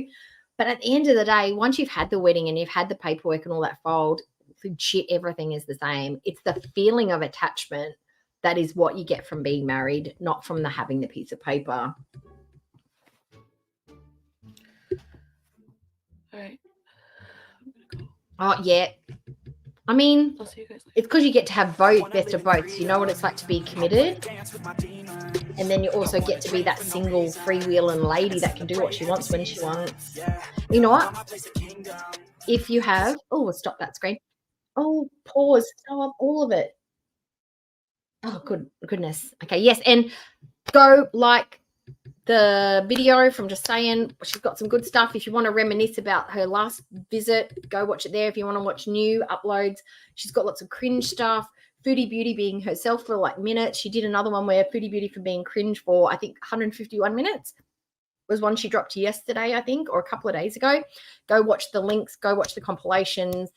Refreshers, entertaining. Well, Foodie's off eating and being high and house hunting and doing stuff. I'm watching Sala from her Ring camera on her phone. Theory, conspiracy, whatever. And totally not doing any research or fact finding on weight loss surgery in Canada. Oh, God, this cat. I'm sticky, I'm hot, I'm sweaty, and I've got cat fur up my nose. Oh, my God. Foodie's just tooling around doing stuff. Now, what are we going to watch at the very end? What are we going to watch? Watching Neil the Seal. We are. Who brought up Neil the Seal? Who was it? Was it Linda? Put your name in the chat if you're lurking, if it was Neil the Seal. Now, Neil, according to what I found, is a little guy that is harassing the locals down in Tasmania. He is, and it's made it made the national news. Okay, so let's watch Neil, just because it's fun. It's just fun stuff. And, yeah, Australian wildlife's just a little nuts, right? Probably getting fed by everybody. That's why it's come up onto the land. You ready? Neil, and it rhymes. Neil the Seal. Okay, ready, steady, go. About 300 residents. Morning, Neil. And one of them, we're reliably informed, is a pain in the neck. He's back on the road, back wanting attention. This is Neil, the southern elephant seal. Wide and weighing in at 600 kilograms, he's hard to miss, particularly if he parks himself at your front door. Someone lives here, mate. The surly sea beast comes ashore several times a year, and locals are always very accommodating. But the fact is, now that he's 3 years old, oh my God, he's developed a bit of an attitude problem, blocking roads, talking back,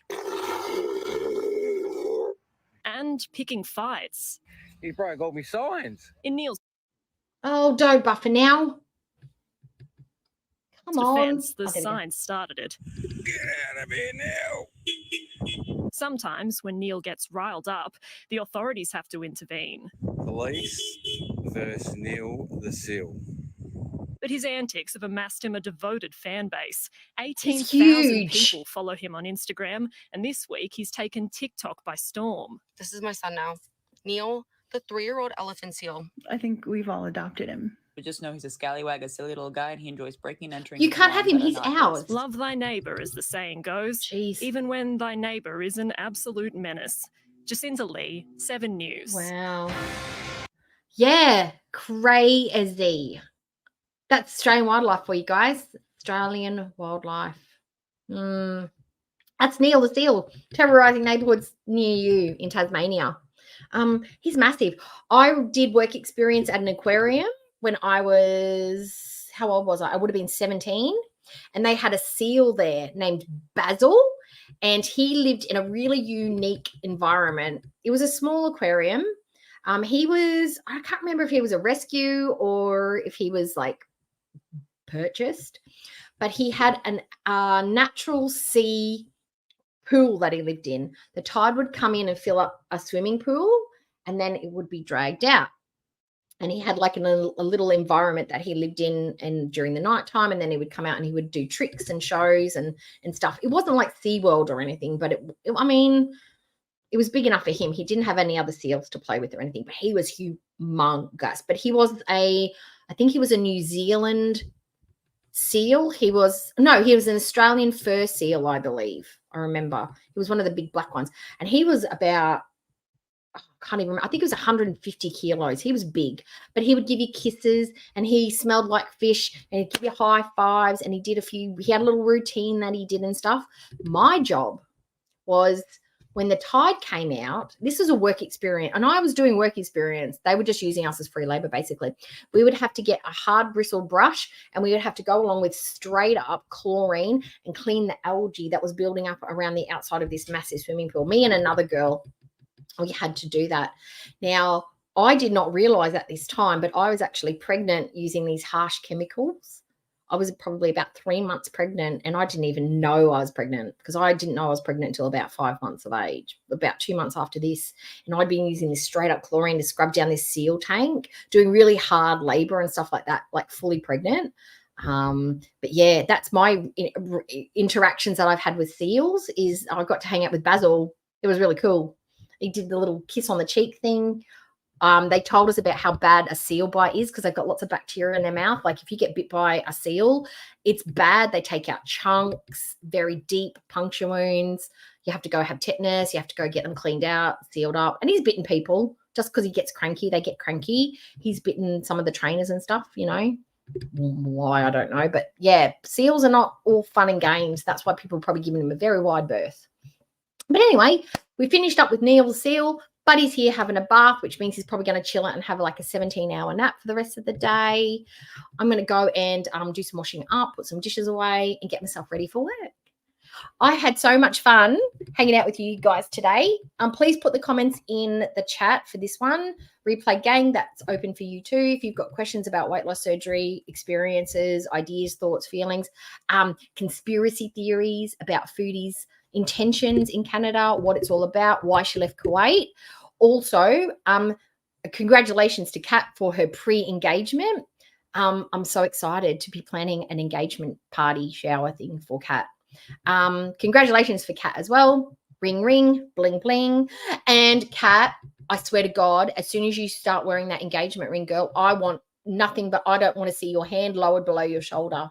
I want you to show every single person you come across. I want lots of hair sweeping. I want lots of necklace touching. I want you to be flashing that ring like nobody's business. And whenever you say fiance, you need to enunciate like, my fiance. And when he becomes your husband, it has to be husband with multiple Z's on the end. My husband. Okay, you have to be obnoxious about it for at least the first year. It's rule of thumb. Okay, all right, I'm going to go. I've got to have something to eat. I've got to have maybe some Vegemite on toast for breakfast, something simple and easy, because it's too hot to do any buggerizing around in the kitchen today. All right. Oh, what's the humidity today? I feel like it's 65,000. I'm just going to give you a little taste of the Australian summer. It is, what's the time? It is 8:53, so it's nearly 9 o'clock in the morning. And I'm going to tell you what the humidity is. It is 28 degrees at 9 o'clock in the morning. Yep, which is, I have no idea what Fahrenheit that is. The humidity is 72%. And it's only 9 o'clock. So let's break down the forecast for today. So let's go across and let's go down a little. So it is going to be high of 30 degrees, a low of 24. Low of 24. Yeah. So it's muggy. It's going to mean it's going to rain later today. So it's going to be sweaty. It's going to be hot. It's going to be so fun. So fun. Awesome. But you know what? We've got aircon. Aircon's fine. Oh, and the members. I know you probably saw my elf hat that I bought in what I showed you in my mini haul in my members video. I was totally allowed to wear it at work yesterday. I rocked in. I stopped at my manager. I said, look, because she was wearing a headband and a Santa Claus scrunchy thing, so it was fine. I said, look, I know that we're allowed to wear headbands and hats and stuff this year. I want to show you my hat before I put it on in case you don't think, if you think it's a bit too ostentatious. And I put it on. She's like, Not only do you have to wear that, I absolutely love it. Please do. And I wore it all day and I loved it. And it wasn't too hot because I was in the aircon. It was comfy. It didn't get in the way. It was great. Yeah, so I was allowed to wear my hat. Yahoo! I left it at work, but I'm going to wear it Christmas Day when it comes in. So if you haven't seen it, it is in my members only video. So you will get a chance to see it later. All right, guys. It's been so, oh, you saw that one? That's so cute. Sweaty, hot, sounds amazing. I know. That's because you're probably sitting, oh, shut up, Satan. Yes, basically a sauna. I live in a sauna, a low heat sauna, but a sauna nonetheless. For all those, no, it's not 97, it's 72. But if 97, I could not be sitting in this back room at 97. Oh my God. I'd be like, that's 97, that's a swimming pool. I'd literally have to be in a swimming pool. For all those people living in the snow, think of me. Think of me in my tropical, humid, sweaty grossness, and I will think of you in your chilly, cold, comfy, cozy little woolly beanies and snow boots. We're both living each other's ideal dreams right now. Okay. All right, everybody. Yeah, wahaha, Satan. You'll get yours. Don't you worry. Foodie's coming for your job, mate. You're going to be ousted. You're going to have to go live in retirement somewhere. Where does Satan retire to? Where does Satan go? What's a good time for Satan? Here. Darwin, where everything's humid and hot and gross. Anyway, all right. Bye, guys. See you later. Have a good day. Stay warm.